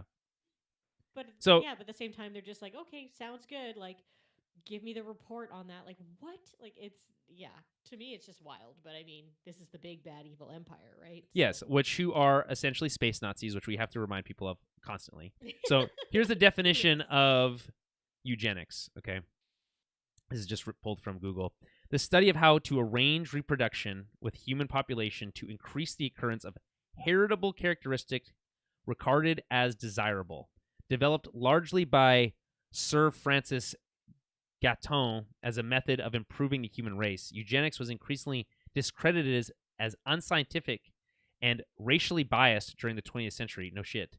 especially after the adoption of its doctrines by yeah. the Nazis in order to justify their treatment of Jews, disabled people, and other minority groups. I don't remember the name of the specific Nazi doctor that is basically based. Dr. Hemlock is based on, but this is straight pulled Oh, from yeah. World War II stuff. Um, I just think that whole concept. I mean, Dr. Hemlock, as I said before, great villain, having really top tier voice talent here in Jimmy Simpson, bringing, I think, just really great creepiness to this role, and Oh, really so lays out creepy. kind of his like sick brain here, right? And I obviously with all these scientists, I never get the intention that they really give a shit about what the emperor wants, but it's just a means to get funding for his whatever he wants to do, right? And that for Right. him is using clones, which he mentioned in last week's episode, as test subjects for his research. I like how Hearst, though, questions this, right? He says, there's a lot of talk about clone rights in the Senate. If word gets out about what we're doing, that could really, blow back on us, right?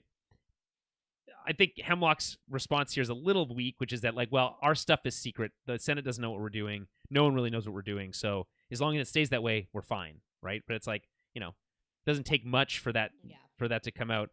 As a part of that, we get another Imperial, Barton Coburn. Barton Coburn. Do we know who this is? Barton Coburn? Let's find out. Barton Coburn, Wikipedia.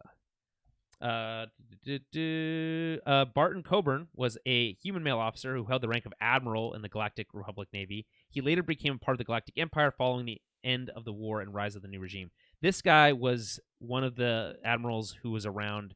I think he was in the episode when they rescue Tarkin from that prison or whatever that is. You know what I'm talking about? Oh, okay. Yeah. Yeah. Yeah. Yeah. So yeah, serving as an admiral during the war, he served under the command of Jedi General Plo Koon. Admiral Coburn served with distinction during the many battles he fought in the Clone Wars. Coburn was in command of the Republic task force set to retrieve the strike team that had freed Captain Will of Tarkin and Jedi Master Evan Peel. Even Peel? I can't remember how they pronounced it. From the Citadel on Lola Sayu.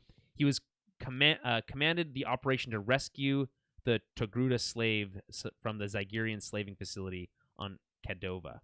So interesting that he kind of really went to the dark side on this one. Literally in this case. So yeah, he appears Yeah. in Citadel Rescue, Escape from Cadova, and this episode. So there you go. Another deep cut Yeah. Republic commander. We got Commander Chris Stinger back in the chat here. Always good to get some Stinger zingers, and he's got one here for us. Thrawn's eugenics plan made the Blue Man Group. So there you go. Oh. There's a fun little jab there. I get the impression I don't feel like Thrawn would have been a big eugenics guy, but I'd be happy to debate No, I that. don't think so, but you never know. Okay, so Good. anyway, what's interesting here is that, of course, Barton Coburn notes that he served with the clones, and that I'm paraphrasing him here, but he basically says they're good soldiers who follow orders, which I thought was funny. He's like they're they're brilliant combatants and loyal to the end, right? Tarkin, though, despite having also served with the clones, doesn't see it that way and says that they learned a concerning level of individuality under the Jedi. So he doesn't trust them, and obviously he's been dealing with this kind of this underswell of clone.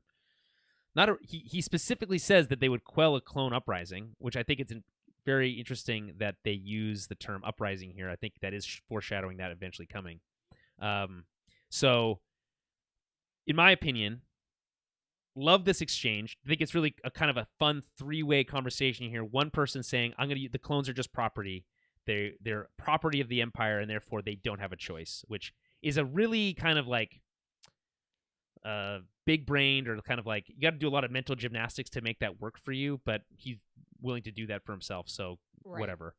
And then you have a guy defending the clones saying, hey, wait, not only do I think the clones are good soldiers, we should be concerned about any blowback about using them as test subjects against their will when they're literally debating clone rights in the Senate now, right? So that pulls in that kind of that plot thread from earlier, which I thought is also awesome that they were able to do that.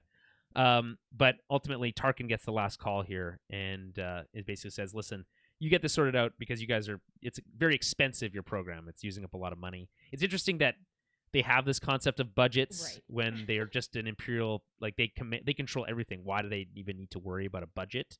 But it makes it more interesting, so I kind of appreciate it. What did you make of the alluding to Tarkin talking about, hey, well, we'll just swiftly put down any clone uprising to deter any potential for that? Do we think you're still going to get a clone uprising? I mean, I guess we'll see. Like, it depends how many clones we have left at this point and where they all are, and we still don't 100% know what's happening across the galaxy with them. Like, we know they're kind of being decommissioned or whatever, but yeah, I mean, obviously later on there are no clones, so Right. um, Well, there's not no it's clones, just just kind of like, many less well, clones. just Yeah. not many. Yeah, so I feel like there any hope of an uprising doing anything isn't. I don't think we're gonna see, but we'll see What? the So, few that make it through and join like rebel right, squads. But Rex. Yeah. yeah, I guess here's what I'm thinking. All right. So I'm gonna go on a limb here and say that a rebel or a clone uprising does happen because I don't think that yeah, it's from Legends, and they've been pulling a lot of things in from Legends, so I wouldn't be shocked if they did that here. You're right in the sense that it is ultimately doomed to fail, right? And we know that. yeah, But what think that they've done a good job of in some of this backfilling that they've done in Star Wars in the past is saying, okay, well, this might have failed, but it was enough of a disruption to help enable the rebellion later. So, in Order right, yeah, 66 happens, it's a success, but there's enough Jedi remaining that they ultimately are used later on to help topple the Empire anyway, right? Same thing could be happening here. It weakens the Empire to a state where they are, or changes their thinking or whatever, so that it enables the rogue elements of the rebellion to be more successful down the road. I think that's the implication, or at least that's what I would like to see. Yeah. Commander Stinger with another zinger. I want an army of Clone 99s to run in. I mean, first of all, how dare you take Clone 99's name out your mouth? Okay. And because we're gonna get to that. We're gonna talk about Clone 99 when we get to the finale there. But anyway, we should keep going because it's already 9:00 and time is yes. ticking on this episode. Anyway, before we leave the summit meeting, Tarkin turns to Krennic, and he doesn't have that same title at that point. At this point, I don't know what his title is in this episode. I can't remember. It's Commander Krennic, I think. To Yeah, get an he's not update director yet. on Project Stardust, and of course, we know Project Stardust is codename Mm-hmm. for the Death Star, and we know that because of Rogue One. And in Rogue One, Orson Krennic, obviously being the character here, but who is the guy? Who is his scientist dude? The mother of what's his name? Holy crap! Uh, I'll find it. I'll just pull up the Rogue One IMDb here. But um, Jyn Erso's dad, I feel like he's Doctor or yeah, Urso, Doc Galen Urso, Galen Erso. Thank you. Right, great work. Um, Yeah. Stinger, 2 seconds too late on that one, but appreciate the help on that. So Galen Erso, the father of Jyn Erso, the star of Rogue One, his nickname for her when she was when they were young was Stardust. So he names the Yeah. Project Death Star after her. Unclear why that he would name the most terrifying project he's ever worked on after his daughter's nickname. Turns out it helps later on when she's going through all those project names and she's able to identify it. So maybe that was the whole point all along. But anyway, Yeah, I best not think to that's think about kind of that the too point, much. but Yeah, was he always planning on having his daughter be the one that steals the plans? Was that always hey, part of his maybe plan? it's his I don't backup know. plan. I guess potentially. Anyway, we get this single one line of dialogue. This literally 2 words basically from him, apparently voiced by Ben Mendelsohn. Before we cut away, it seems like a missed opportunity. Like, why not have him provide an update on the Death Star? Why couldn't we get that? Maybe they couldn't afford it. I don't know. I'm being a little too secret. I'm asking too much, perhaps, for an episode like this. It's maybe because it's too distinctive, right? Like it's too distracting from the core element of this episode. That's maybe what it is. Chris Stinger here with another note about why someone would name their project after their daughter's nickname, because kids are destructive. I guess Rachel, you'll find that out soon. Yeah. Never. I listened to a whole podcast about how a kid threw something at a TV and destroyed it, and then what do you do? Like if it's your friend's TV, what do you do? You know? Anyway, I don't want to get into that. We don't have time for tangents. All right. Yeah. So, any other thoughts on this summit, this meeting, all the kind of little tidbits and little Easter eggs and lore bits we get out of this? No, I think we covered it.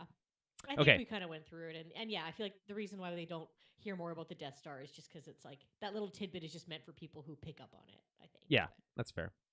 Which is kind of the whole best kind of tidbit, the best kind of Easter egg, in my opinion. Right? It doesn't call attention to itself. So, back to the squad. They need to access the manifest to figure out which ship is Hemlock's so they can plant the tracker. So they split up. They head up to the control station and leave Wrecker and Omega to wait for the right moment when they get the information.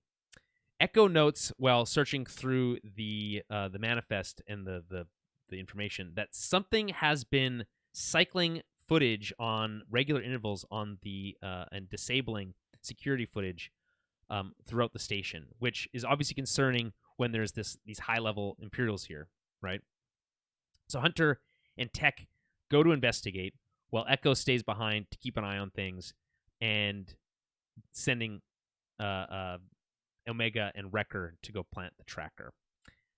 Wrecker says he doesn't have enough cover, so Omega volunteers to plant the tracker, although she's kind of voluntold, right? I don't have enough cover, but you do, right? Putting this child in danger. But you do, yeah. Yeah. And she's actually pretty good at sneaking around now at this point. She's kind of learned some things, right? And sneaks past the TK troopers to get to the ship, plant the tracker, but then on her way back, she kind of gets pinned down. So Echo uses the remote crane to pick up a V-Wing with this, like, I guess, big... It's kind of like those big magnetic cranes you see at, like, junkyards, I guess. And picks up a V-Wing and, like, causes some havoc to create a distraction so that they can get out. What I love about this is that she escapes, but then... biggest distraction. So, yeah, I think what's funny about this whole thing is that they're going to it's this big Imperial summit, but there's only, like, 5 of them there. And shit keeps going wrong, but it's not enough to deter them, right? They're like, oh, there's an alarm just went off because the crane turned. Oh, no big deal. Keep working. Oh, those other people didn't report in. Oh, no big deal. Keep going. Oh, that sensor malfunction. Keep going. Doesn't matter. And then that actually keeps happening, which is pretty wild. It does strain credulity just a smidge, I think, because it's like, why wouldn't they jump into action if, like, something crazy happened? They're like, oh, it's just a crane malfunction. Okay, whatever you say. Like a crane picking up a ship and smashing it into the side of your wall. It's kind of like, maybe that's a bit much. Well, like, hey, okay, somebody's doing something wrong. To be fair to the Imperials and to that Lieutenant Mailer that I like, they do send a squad to investigate immediately, right? Yeah, so fair. That's fair. Anyway, I like how Omega's almost caught by a mouse droid, but Wrecker steps on it. I think that's like one of the more fun mouse droid references we've ever gotten. Big fan of that. Also, I didn't realize that they could be snitches. You know, that's what like they're how many? For. Is that really? Is that what they're? Oh, okay, all right, fair enough. They're literally designed to be little snitches. They're just kind of, pretty much, yeah. They just scoot around and I don't know listen what else to stuff. they do, but I think they deliver information. Snitch. I think they're like those too, pneumatic tubes, you know. Yeah, but yeah, they definitely snitch though, for sure. Okay, fair enough. And you know what they say about snitches? They get stitches. They get stepped on. So this one got stitches in the form of getting stepped on. Um, so back with Hunter and Tech,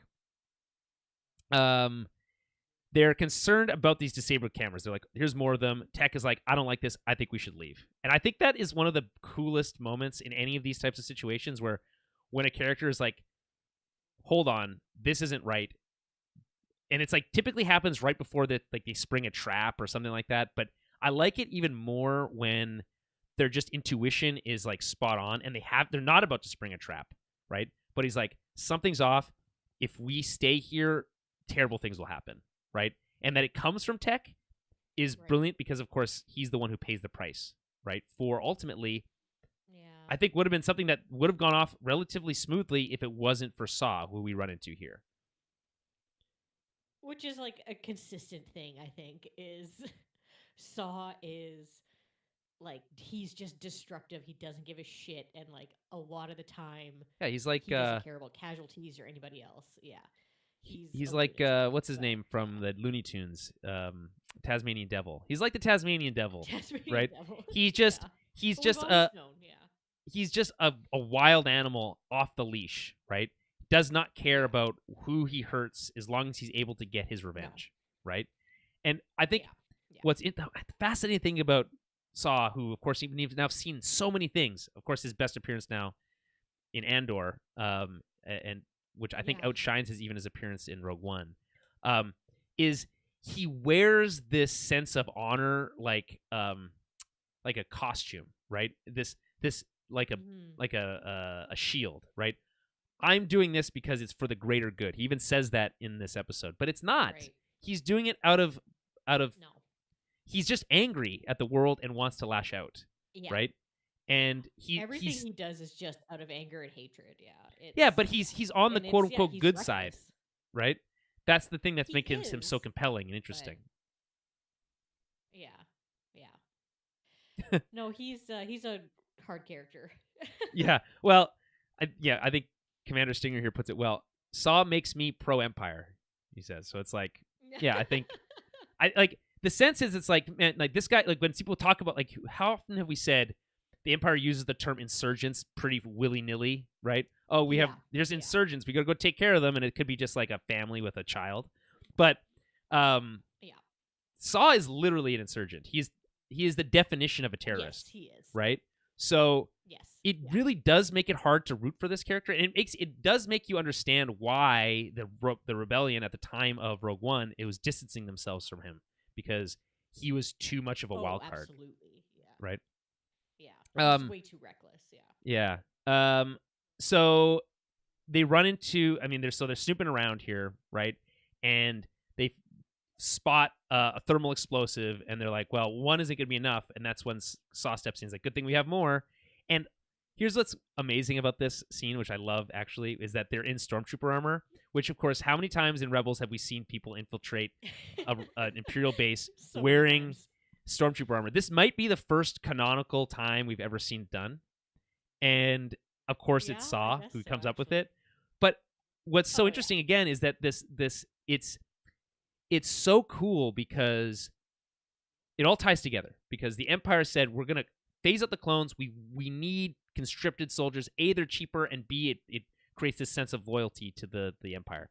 And by doing it, it Right. opens up this massive loophole where because these soldiers are so dehumanized and they all wear these exact matching armor, that anyone can sneak in fairly easily, right? It Yeah. creates this weakness within them by trying to bolster their own strength. So I think it's Well, especially too because yeah, like with clones themselves, they all look and sound the same, so it's pretty obvious when someone doesn't look or sound like exactly. a clone. Yeah, But with stormtroopers, it's like you probably don't know what half the guys around you look like half the time, right? So exactly. it's that it depersonalizes things to another level where it's like, yeah, well now you can be infiltrated because it's just easier because anyone can put on that armor. Yep. And then so we get this great line from Saw where he says, "I told you on Onderon you'd have to make a choice. It seems like you've made one." And here's the thing. That fucking Saw. He is that scamp because that he makes some good points. That is a good point. He said to them at the time, the world is changing. You need to pick a side, Yeah. right? And you're either pro Empire or against it. Obviously, he lives in a black and white world, right? and there is more nuance to that. Well, yeah. But I think the best thing about this is that he's ultimately right here, that they do need to take a stand, and that they were sitting on the fence for a long time, and that by engaging in it, he's proving himself right, which is, I think, again, Yeah. brilliant writing here. It's amazing how anytime Saw comes in, it's like, wow, this show just got so much more interesting than it was the moment before, you know? Yeah. Yeah. So, the plan here that Saw has is to destroy the compound and kill all the officers, right? Hunter doesn't want him to do that. He said, don't do it because we're tracking the ship and we need them to leave so we can follow them back to get intel. Tech is on Hunter's side here saying, like, don't you think that's dumb? You're going to kill them all and they're just going to replace them right away, right? With somebody potentially worse, right? And, Exactly. well, Yeah. and he doesn't make that point, but I mean, it's obvious. And Saw is just like, no, you have to make sacrifices for the greater good. And again, using that as an example or a scapegoat for himself to justify his actions. He's being told, listen, That's always there's his go-to. valuable Yeah. intel here. If you just don't blow this base up, we can get some really interesting information that can help us later. But he kind of has tunnel vision sometimes, you know? Yeah. Yeah. It's always about the here and now and who can I take out and do the most damage, like that he Right. thinks to the Empire at that moment. It's never about the long run. I mean, it is interesting to think about, though. It is interesting to think about, though, because he's like saying, hey, we can kill these high-level ranking Imperials, and that would probably cause some damage. We're fighting an Empire. It's harder than it was before. We have to make bold statements, and this is one of them, right? Right. And I think that's totally fair, actually. But the challenge, of course, is that he's presented with an alternative and refuses to take it, even in the face of someone who ultimately spared his life, right? So anyway, it's a bit of a tragic situation there.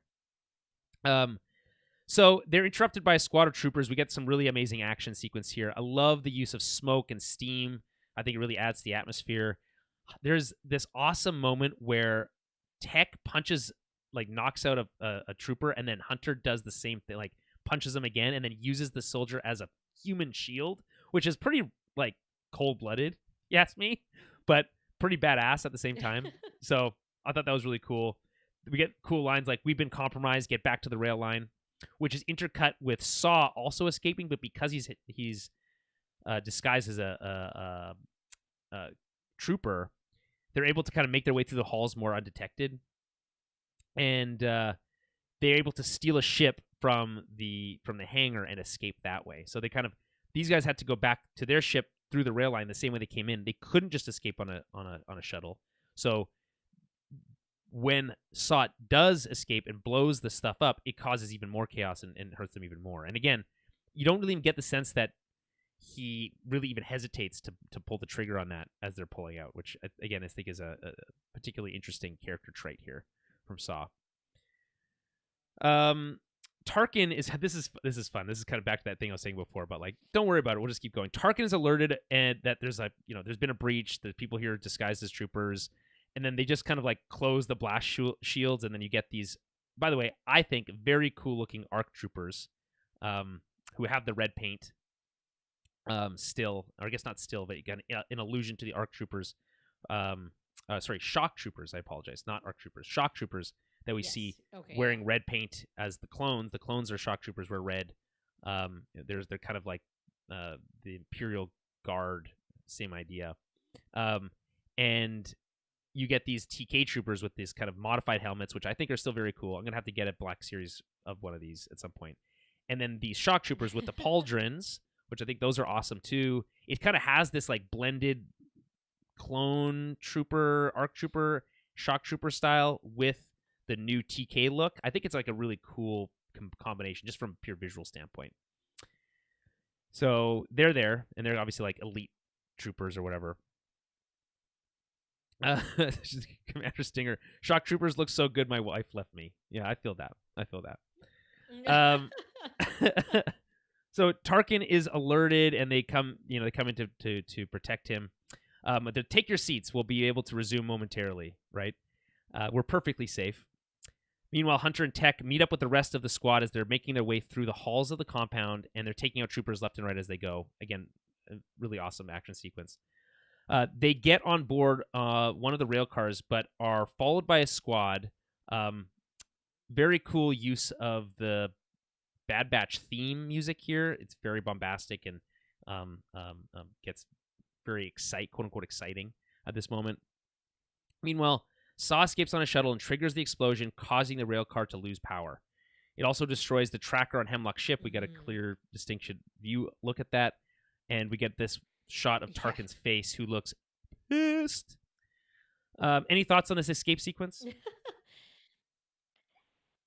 Yeah, I mean, it's frustrating in general, right? Like, the Bad Batch, they get what they need to done, and then because Saw is so reckless, all this fallout starts to happen, and in the end, Tarkin and all those guys are completely safe in their tower. That's apparently not even attached really to the rest of the space.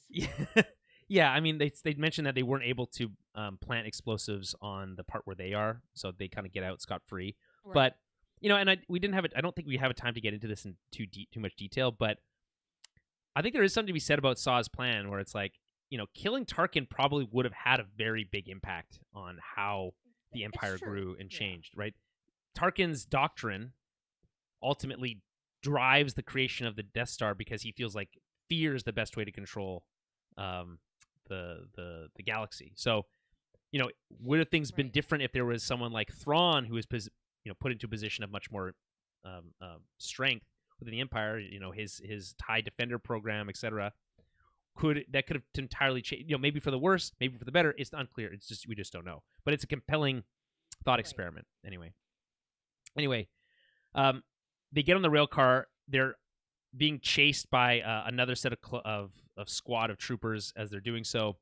The music here I love because it's very high tension. It has like odes of like Jurassic Park to me, where when the action's picking up in that movie, you get the John Williams score that feels very Jurassic Park for whatever reason. And they get stuck on the rail line with another rail across the way full of troopers waiting to fire at them. And they're trapped over a mountain pass. And then we get these kind of pull-out shot of kind of showing us the situation they're in, and we cut to credits. Very cool. So that's the penultimate episode. Loved it. Going right into the next episode. I don't think we don't have time to stop. We don't have time to wait here. Yeah. We have to just keep going. So we just jumped in. Season 2, Episode 16, Plan 99. The Heroes Are Tested. That's the log line. Directed Brad Rao and Stuart Lee. Written by Dave Filoni and Jennifer Corbett. We're back at Raven's Peak. We pick up just where we left off. We see the aftermath of the explosion. We catch up with the squad in the rail car. We get some of that really great synthy Order 66-esque music that we've come to get used to from Kevin Kiner, but it's mixed with this very John Williams-esque score that's much more bombastic and much more driving, because you can't really use that eeriness in an action sequence in the same way. He kind of blends it in a really interesting way because he needs to set the mood for what will eventually be Tech's death very shortly. So eeriness, creepiness, danger, pending doom is the kind of the tone that's being set from a musical standpoint here. And they determine that they need to have Tech go out, climb up outside the rail car to turn back on the power that had been knocked out by the explosion. I love how we get some kind of like close calls. So he slips on the ladder, right? And then he has to do that leap of faith over. He trips a couple times along the rail, and then he has to do that leap of faith over to the console itself, right? And that's just brilliant. I think just like brilliant storytelling, because it's like you're already nervous enough that this just adds this extra layer of tension, so that when it does eventually pay off, it is much more compelling, right? And so he's out over the ledge. They're working to put this back on. Meanwhile, with the rest of the squad, they're just getting pinned down, and they're exchanging blaster fire with this other rail car that's across the way. What I think is, I mentioned this before early in the episode, but like some of these missions can sometimes feel quite fluffy and weightless and where like blaster bolts don't feel as scary. But the blaster Right. bolts in this sequence feel terrifying. They feel heavy, strong. That if They they, do. if they get Yeah. hit, that's like a dangerous thing. And I think that like I don't know if it's just the sound design or what they've done differently to kind of enhance the feel of those blaster bolts that are coming from across the way. But I think it's like really pairs well with this tension cranking that they're doing in this moment. Yeah. Yeah, Uh, I think it's a mix of I think you're right. I think the sound is harder. Like, and I do think it's like the shots are closer.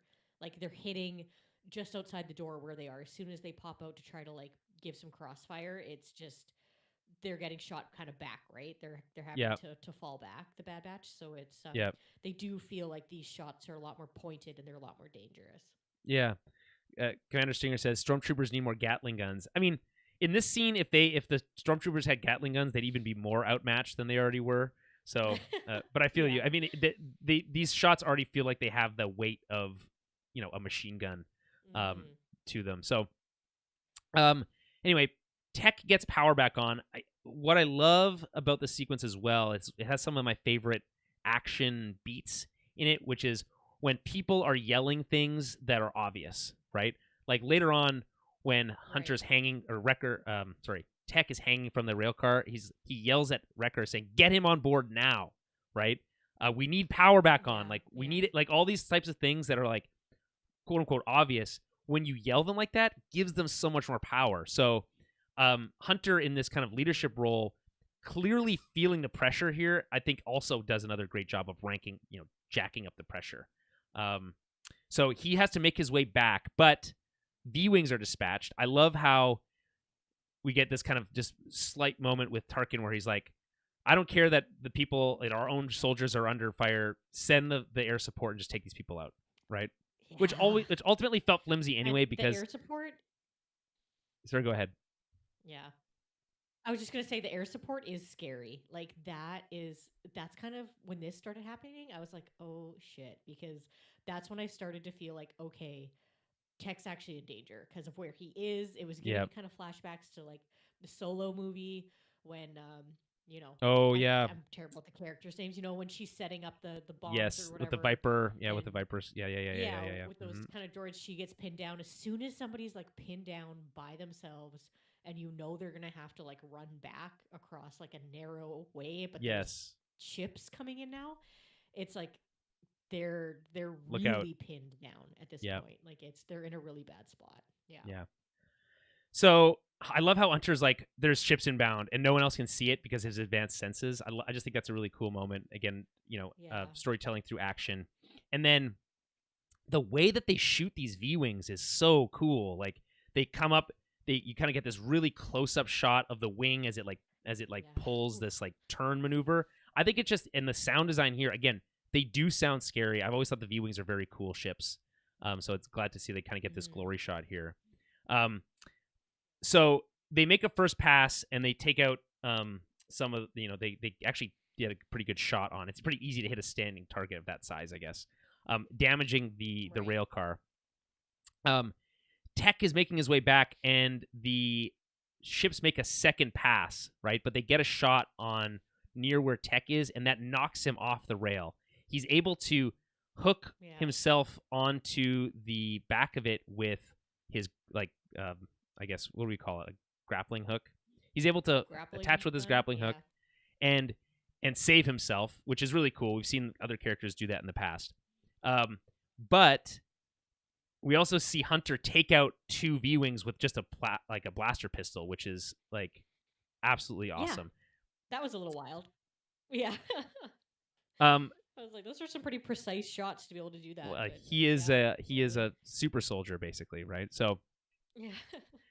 Commander Stinger here with another comment. Arc 170 supremacy. I also love the Arc 170, but if you consider it as a needing to have two gunners or need to have a pilot and a gunner, actually I think there's a 3-man crew in an Arc 170. There's a pilot, a gunner, and a rear gunner.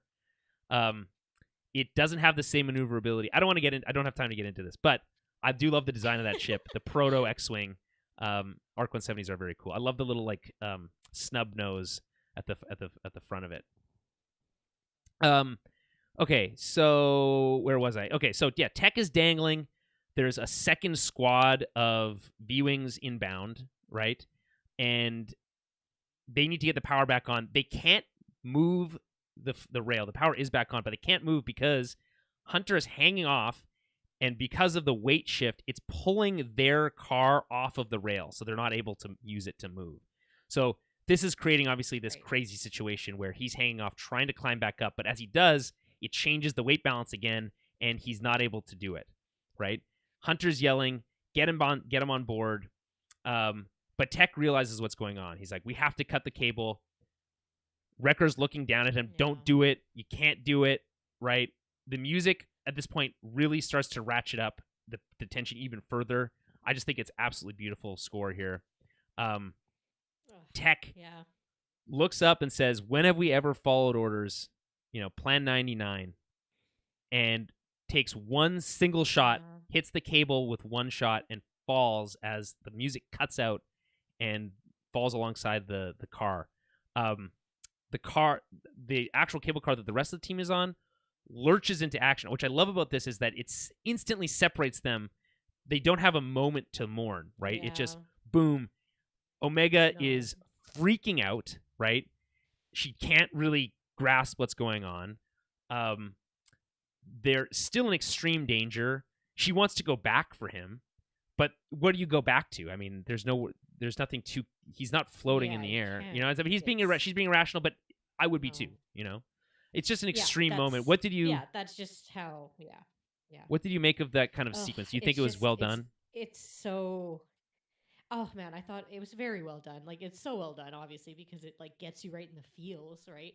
Um and I mean, we've seen this type of death before in like other medias and like it's one that it's obviously been done before, but it still holds a lot of weight like when you have you're having Tech like sacrifice himself for the greater good, for the greater good of the group, but it's it's really sad and it's hard when you see everybody's different reaction to it, especially Omega's, like them trying to hold her back and stuff, and it's that kind of confusion and Yeah, it's a really it's rough and but it hits you and it does the job that it's yeah. It. supposed to be doing, I right? I teared up a bit. I got emotional Yeah. here. I It's thought like, this was oh, extremely well executed. It's a no-win situation. He recognized it. no. We know he's smart enough to recognize it. Um, we kind of understand the what Plan 99 means, right? Clone 99 Yeah. from the Yeah. episode of the Clone Wars when Kamino is attacked was this deformed clone who sacrifices himself to save the rest of his brothers, right? To So save, yeah. Plan Yeah. 99 means to sacrifice yourself for the greater good, for the rest of your squad, for the rest of your Yeah. team. And Yeah. so, Yeah. it's this beautiful moment. There's obviously the opposite, the kind of reverse or flip of Order 66, where they all became uniform and had to follow orders. Where Right. in this case, he gets to be his own man and make his own decision, and his decision was to sacrifice himself. It's beautiful, but it's tragic. Yeah. Guess what are the chances, and do you believe that he's still alive in any capacity? I know there's always that little bit where you're like, oh, maybe, but I mean, he doesn't die. I You don't don't see him know. die on It's, screen, so what does that mean, right? I know it's such a Star Wars thing, but at the same Yeah. time, it's like with this, it's like it has so much weight to it. And there's also that, like, they didn't show him saving himself either, which is what they've always kind of done with the batch so Yeah, far. because remember It's, when Hunter falls off a mountain? He somehow yeah. survives. Remember Yeah. that? That was wild. Yeah. Yeah. So I mean, but it's like what how is he supposed to he shot his grappling hook. It's gone. He can't Yeah. re grapple like we already saw how far of a distance this is and yeah, it's very very unlikely. I think it's unlikely, but if he does come back, it'll be Yeah. very late in the series as this kind of like moment of redemption and kind of like, hey, we were able to finally settle down. And guess what? He was alive this whole time, but he wasn't able to. He was paraplegic or something. And whatever. The only So way is if Hemlock has him though because Hemlock has his goggles later. that's true. So That's it's like true. that's the only way is if Hemlock found him and he was severely injured and they Well, took him. But the way that Hunter looks at yeah, the goggles gives me that little bit of hope where it's like maybe it's a sign or I a know. signal that there's more to it that we don't know. I think I'm grasping Maybe. at straws here. I Okay. think the show wants me There's to. hope. Yeah. But Yeah, yeah. I think the But I show mean, what are they actually gonna do? They're not gonna. I don't know. They can't show him splattering on the ground on a kids show no, they can't. either. But and I So understand that. But you don't need to show him splatter for you can just show him die. It doesn't. no. Anyway, but Yeah, that's the true. point is I wouldn't put it past the show, especially Dave Filoni, to keep a character alive. But Yeah. like Echo, There's who hope we out thought there was for for sure those dead, of us. but I think the show has the cojones to stick to their guns here and to say, hey, no, this guy's dead. Yeah, It yeah. it motivated this character's death is does she's not been fridged. This is an earned death. So, but it does still help motivate the other characters in an earned way. So I think it would feel especially Yeah. cheap if he came back even in season 3. I think any later than that, potentially there's room to bring him back, but any sooner that would be too soon. But yeah, so yeah, R.I.P. Moment of silence for Tech. Okay, and we're continuing because we don't have time to wait too long here. um, so turns out the cable car is going way too fast, so it crashes through this wall. We get this, I think, beautiful sequence of Omega waking up from being knocked out, but being injured. Yeah. There's smoke everywhere, and then going unconscious again, but then coming into consciousness just enough to see these kind of like off kilter shots of action, of watching Hunter and Echo and Wrecker and Echo kind of grab her and make their way back to their ship and being under fire and being chased. It feels like it's out of a war movie. I think it's absolutely stunning work. So Yeah. love that. We get some beautiful somber piano here in the score as we kind of mourn the loss of Tech while we see them making this escape. I think it's a nice way to kind of pull those things together. So here's what we see. We see Hunter finding finding Omega with Echo, Wrecker carrying her. Then we see the group falling back as they are pursued by troopers to their ship. Then we see her getting carried to her bed on the Marauder. And then we hear that they need to get her to AZ at Ord Mantell, which obviously is concerning to me because I don't trust Sid. And that's where we wake up. Yeah, that's exactly what I thought too. And I mean, theoretically, and they raised this on the recap, the Ryan Aries Screen Crash recap, which is like, could they not have taken her? She's just a human.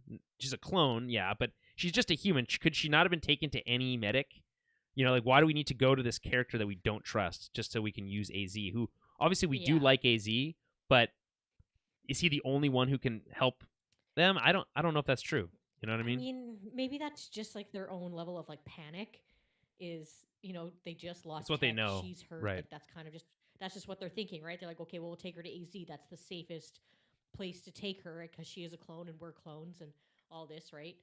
So, I mean, they could go back to Pabu or whatever, but maybe there's no doctors there. Maybe there's no one who can actually like take care of her there. So, but yeah, it's when you hear that, you're like, oh man, Ord Mantell, you're kind of, yeah. I do like this whole scene though, how we kind of, you're seeing it through her eyes though.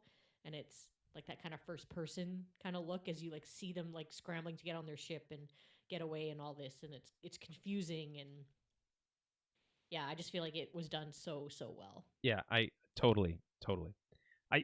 There's no notes there. It's next level stuff. Yeah. So on Ord Mantell, Omega awakens to Hunter, and AZ is telling her that they all sustain injuries, but they're going to be okay. Wrecker kind of comes in the room, and we get this kind of cute moment where he says, "Don't scare us like that again," which is classic parent energy, right? And then she starts remembering what happened, and she remembers Tech, and we get this line from Hunter where it's like, Tech didn't make it, right? She doesn't want to believe it. She wants to go back. We don't leave people behind, yada, yada, yada. But, the rest of the squad has had much more experience dealing with loss, so they've come to terms with this to some degree already. Right. And they're not, she's still a child, so she doesn't have the same emotional maturity to handle this. And she's not handling it well. No, of course not. So she asks, I love this sequence. She asks, why did Tech do that? Why would he not let us save him? And Hunter's reaction is, he knew we were out of time. He put the squad ahead of himself. He made us sacrifice Omega, and we're not going to waste it. I think it's just a beautiful summary of Yeah. kind of Yeah. the concepts that was happening in that last episode. She wants to know what that means. Like, sure, but like, what does that mean for us? And so Hunter says that the galaxy has changed, and so have we. It's time to put being soldiers behind us for good. So this is actually now doubling down on this idea that we have to hide away from the Empire, right? Which we know it doesn't work, right? And so he's saying we'd like to start a new life on Pabu, but what I think is so beautiful about the scene is he says, "Is that something you want?" Right? He doesn't say that that's what they're going to do. Yeah. He offers her a choice. Say, "Do you want that?" I think she's not really in a great emotional position to make that kind of life decision at this point, but No. I like that she's asked at least at all. What do you Yeah. think of this And to her me, this is awakening kind of scene? like Hunter's. Yeah, I mean, to me, like him asking her that, and like they've obviously kind of talked about their role as soldiers, and I think Hunter, this is kind of his moment of being like, "Okay, like we're done. I'm done with this. I don't want to do this anymore. Let's just have a normal life, or let's try to do Yeah, something different."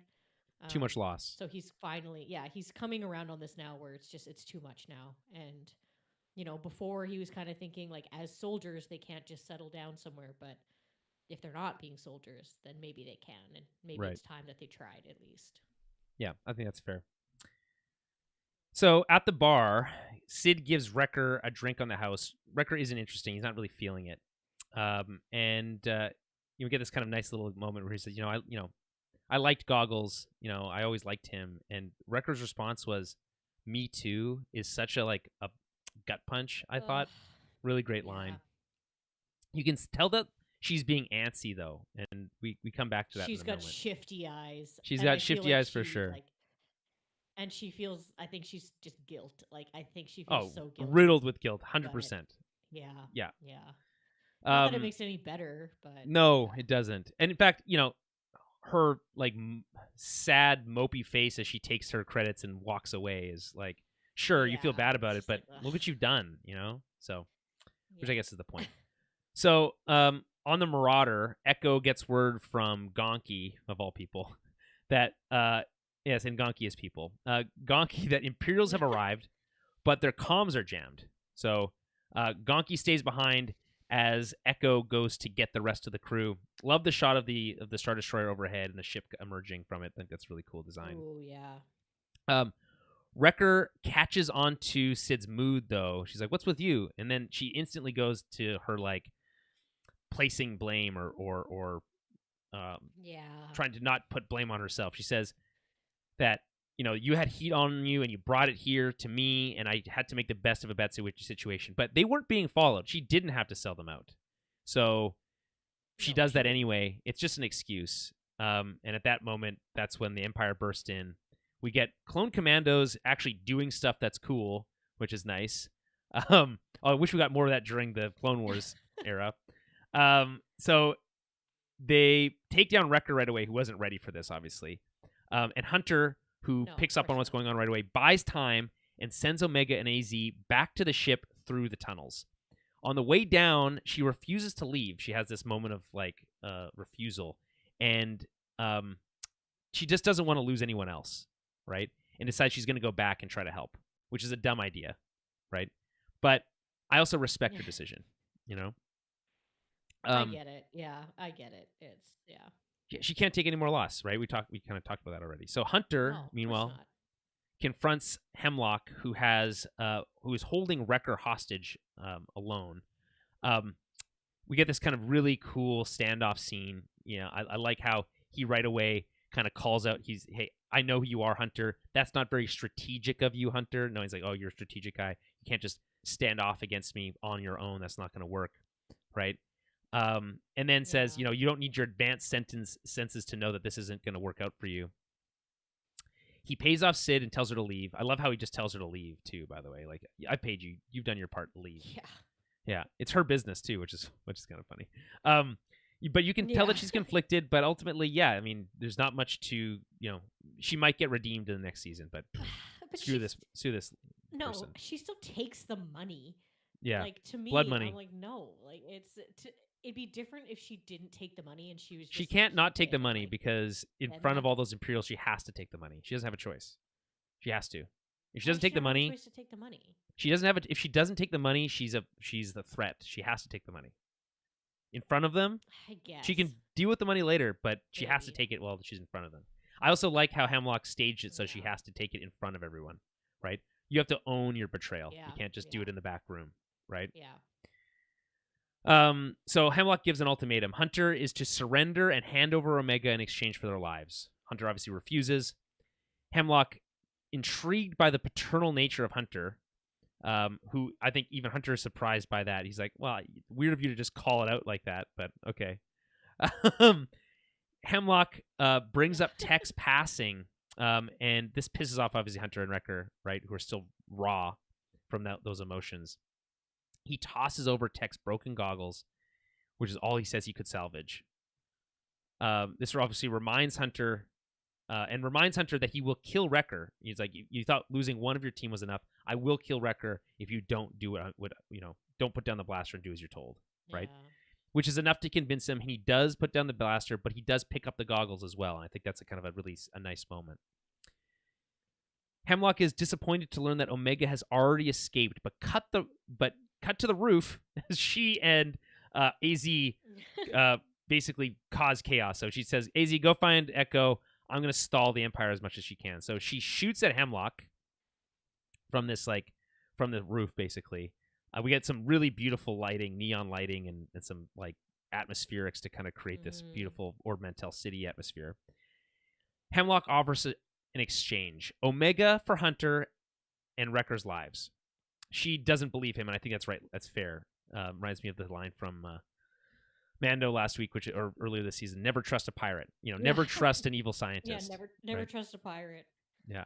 No, of course not. Of course not. So he wants her to return to Nala Se. I do find it this particularly manipulative and gross how he says, no, she's being well taken care of and she needs your help, right? And you'll be cared for well as well, and that's obviously not the case.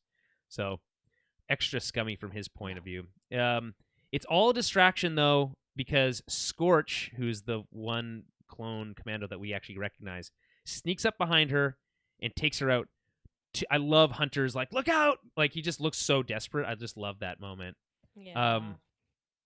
And she's captured, which is like a massive blow to Hunter, who felt very kind of like, he's like, okay, well, if I'm captured, at least Omega's going to get out of here, right? But then to see her get captured, that's like a massive blow. Yeah.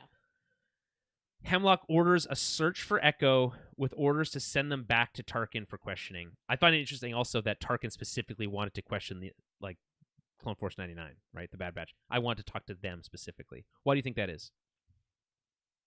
Right. Yeah.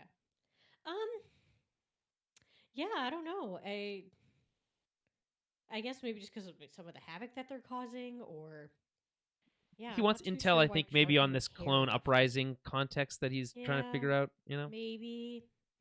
Yeah, it's just kind of, to me, I'm like, yeah, it is interesting that Tarkin would care enough, but yeah. Well, he was pissed off. Remember how pissed off he looked, right?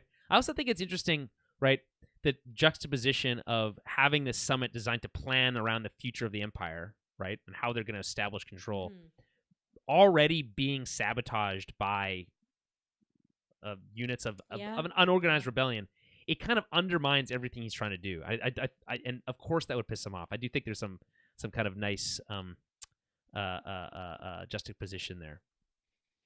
All right, so Hemlock orders for a search for Echo, with orders to send them all back to Tarkin for questioning. Echo and AZ steal a walker, which is, by the way, this is not just a regular walker. It's not an AT ST. This is one of those dumb AT-DP walkers that we've seen from the Clone Wars era. They're really silly looking. They're my least favorite. And obviously still easy to steal. They look like a dinosaur to me or something. Yeah, I mean, they call chicken walkers for a reason, but either way, I mean, this sequence is a little funny, a little odd, because, okay, so they steal the thing, it helps them escape. It allows for Tech and Wrecker to get out of their bonds, but then they easily take down these commandos. The commandos Hunter really don't. Wrecker. Oh, so yeah, sorry, yeah, Hunter and Wrecker. It doesn't really give the clone commandos a lot of like they just don't look very imposing at this point. Like they get easily taken out multiple times in this episode, and I think that's a shame. Like if these are regular clone troopers, I think it would have more of an impact. But their way of just easily Right. just Yeah. cutting through these clone commandos makes them feel less powerful, despite still looking super cool. Um, they also see that like they steal this walker, they use it to like cause the escape, but then they get attacked by another walker, and then as that walker falls over and before it explodes, they get out. But then that other walker that was shooting at them just stops shooting, and it's like I think maybe it's a staging thing or a cut thing, but it just like it's kind of awkward where it just lingers there in the background. And it's like why isn't it shooting at them? They're not out of range, Right. right? So I think there's a little bit of like maybe feels a little rushed in this particular sequence, but overall, it's cool to see an another LAAT, light aerial transport parked on the streets of Ord Mantell and having all these Imperials marching around in this like neon lit city. It's like a very cool visual. So Oh, absolutely. Yeah. we get this amazing shot of Hunter who's now free, and they're like, we have to get, where's Omega? We have to get to her before they get off planet, right? And so they make their way towards the transport, towards their ship, and you get this back shot of the Hemlock's transport lifting up, and Omega or Hunter looking up at it as the light casts on him, and they take off. I think it's just a really gorgeous and well, framed and well positioned piece of cinematography. I think it's a gorgeous Yeah. shot, and it like obviously shows kind of the desperation and the kind of like futility of what they're trying to do, right? Yeah. I was just gonna So say that it just feels like so desperate. Like it's yeah. yeah, so they manage to make it back to their ship, being chased by more commandos.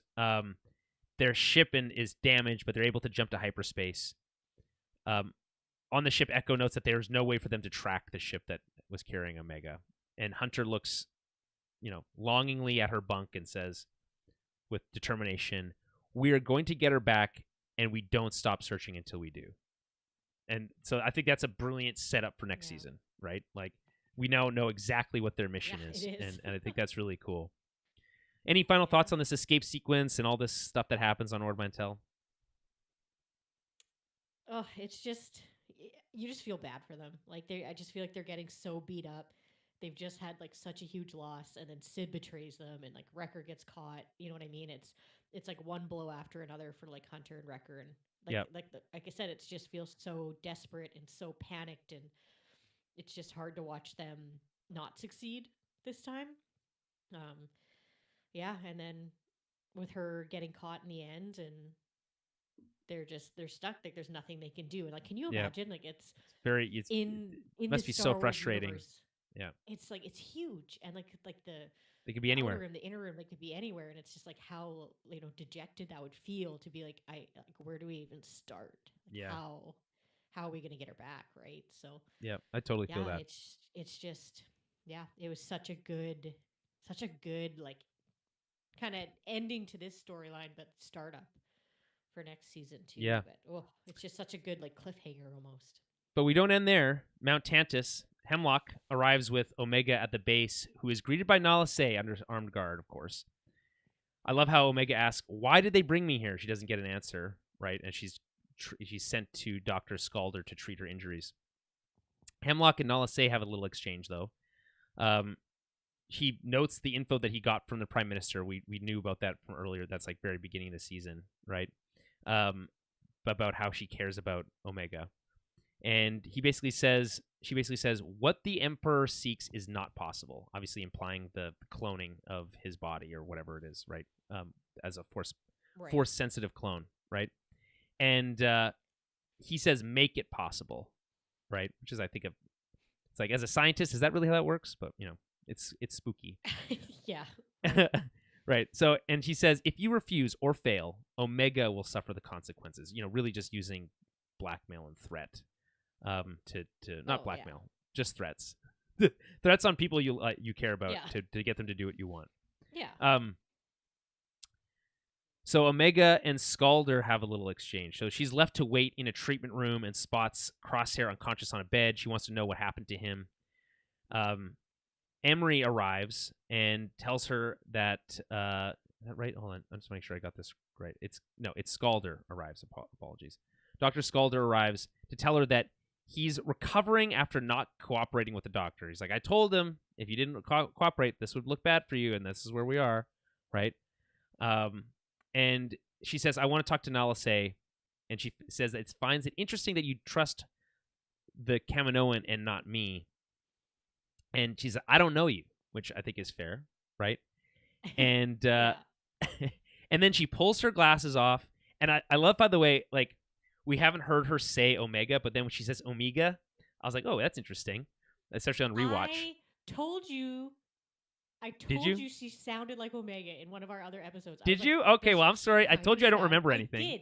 And I said, doesn't she kind of sound like Omega a little bit? And I can't remember what you said about it. And then we like joked about her being a clone or something. And then yeah, well, and guess you were right. So congratulations. Yeah, I was right. I was like, hey, she literally sounds like Omega. You know what's funny? I was like, what would Omega look like when she's older? Now we don't have to guess. We know exactly what she looks like when she'll be older. Yeah. Her name is Alpha. Who knows? I think. I don't think. I'm pretty sure Boba Fett is Alpha. Is he? Okay. I'm pretty sure. So she says that she's a sister of her. So again, obviously another clone of an altered clone. Do you think she'll join the Bad Batch? Do you think she'll end up being part of the team? That'd be pretty cool. Scientist on the team? Maybe we'll get a little. Well, I mean, see, that's kind of with this next season, right? So we can. I feel like there's obviously going to be some storyline about like Omega building up a friendship with this doctor and Nala Se, and maybe there's going to be some kind of like those three can escape somehow, right? You never know, but you never know. There might be some character building there and story there. Yeah, I mean, there's too much to speculate on. We don't really have time to lean into like all the speculation. But any final thoughts on this season of the Bad Batch? Yeah, I mean, now that it's all wrapped up and over, it's like I can look back on it as a whole, and I get it more about what they were doing, kind of in that middle area. You know, I do still have a little bit of like episode to episode tone issues. Yeah. Like sometimes I felt it's a little bumpy. I think I agree with that. Yeah, it was a little bumpy for sure. I feel like it could have been smoother with maybe the way things were organized or like, but I get it. Like it's when you're going from kind of one-off missions of Bad Batch, but then trying to go back to Crosshair's story and going back and forth, it is hard to make that flow super, super well. But yeah, I mean, these last two episodes were some of the best out of the whole season. Oh yeah, but, it's some of the best animated Star Wars we've ever gotten. I mean, I firmly believe that this is up there with some of the best Andor episodes we've gotten.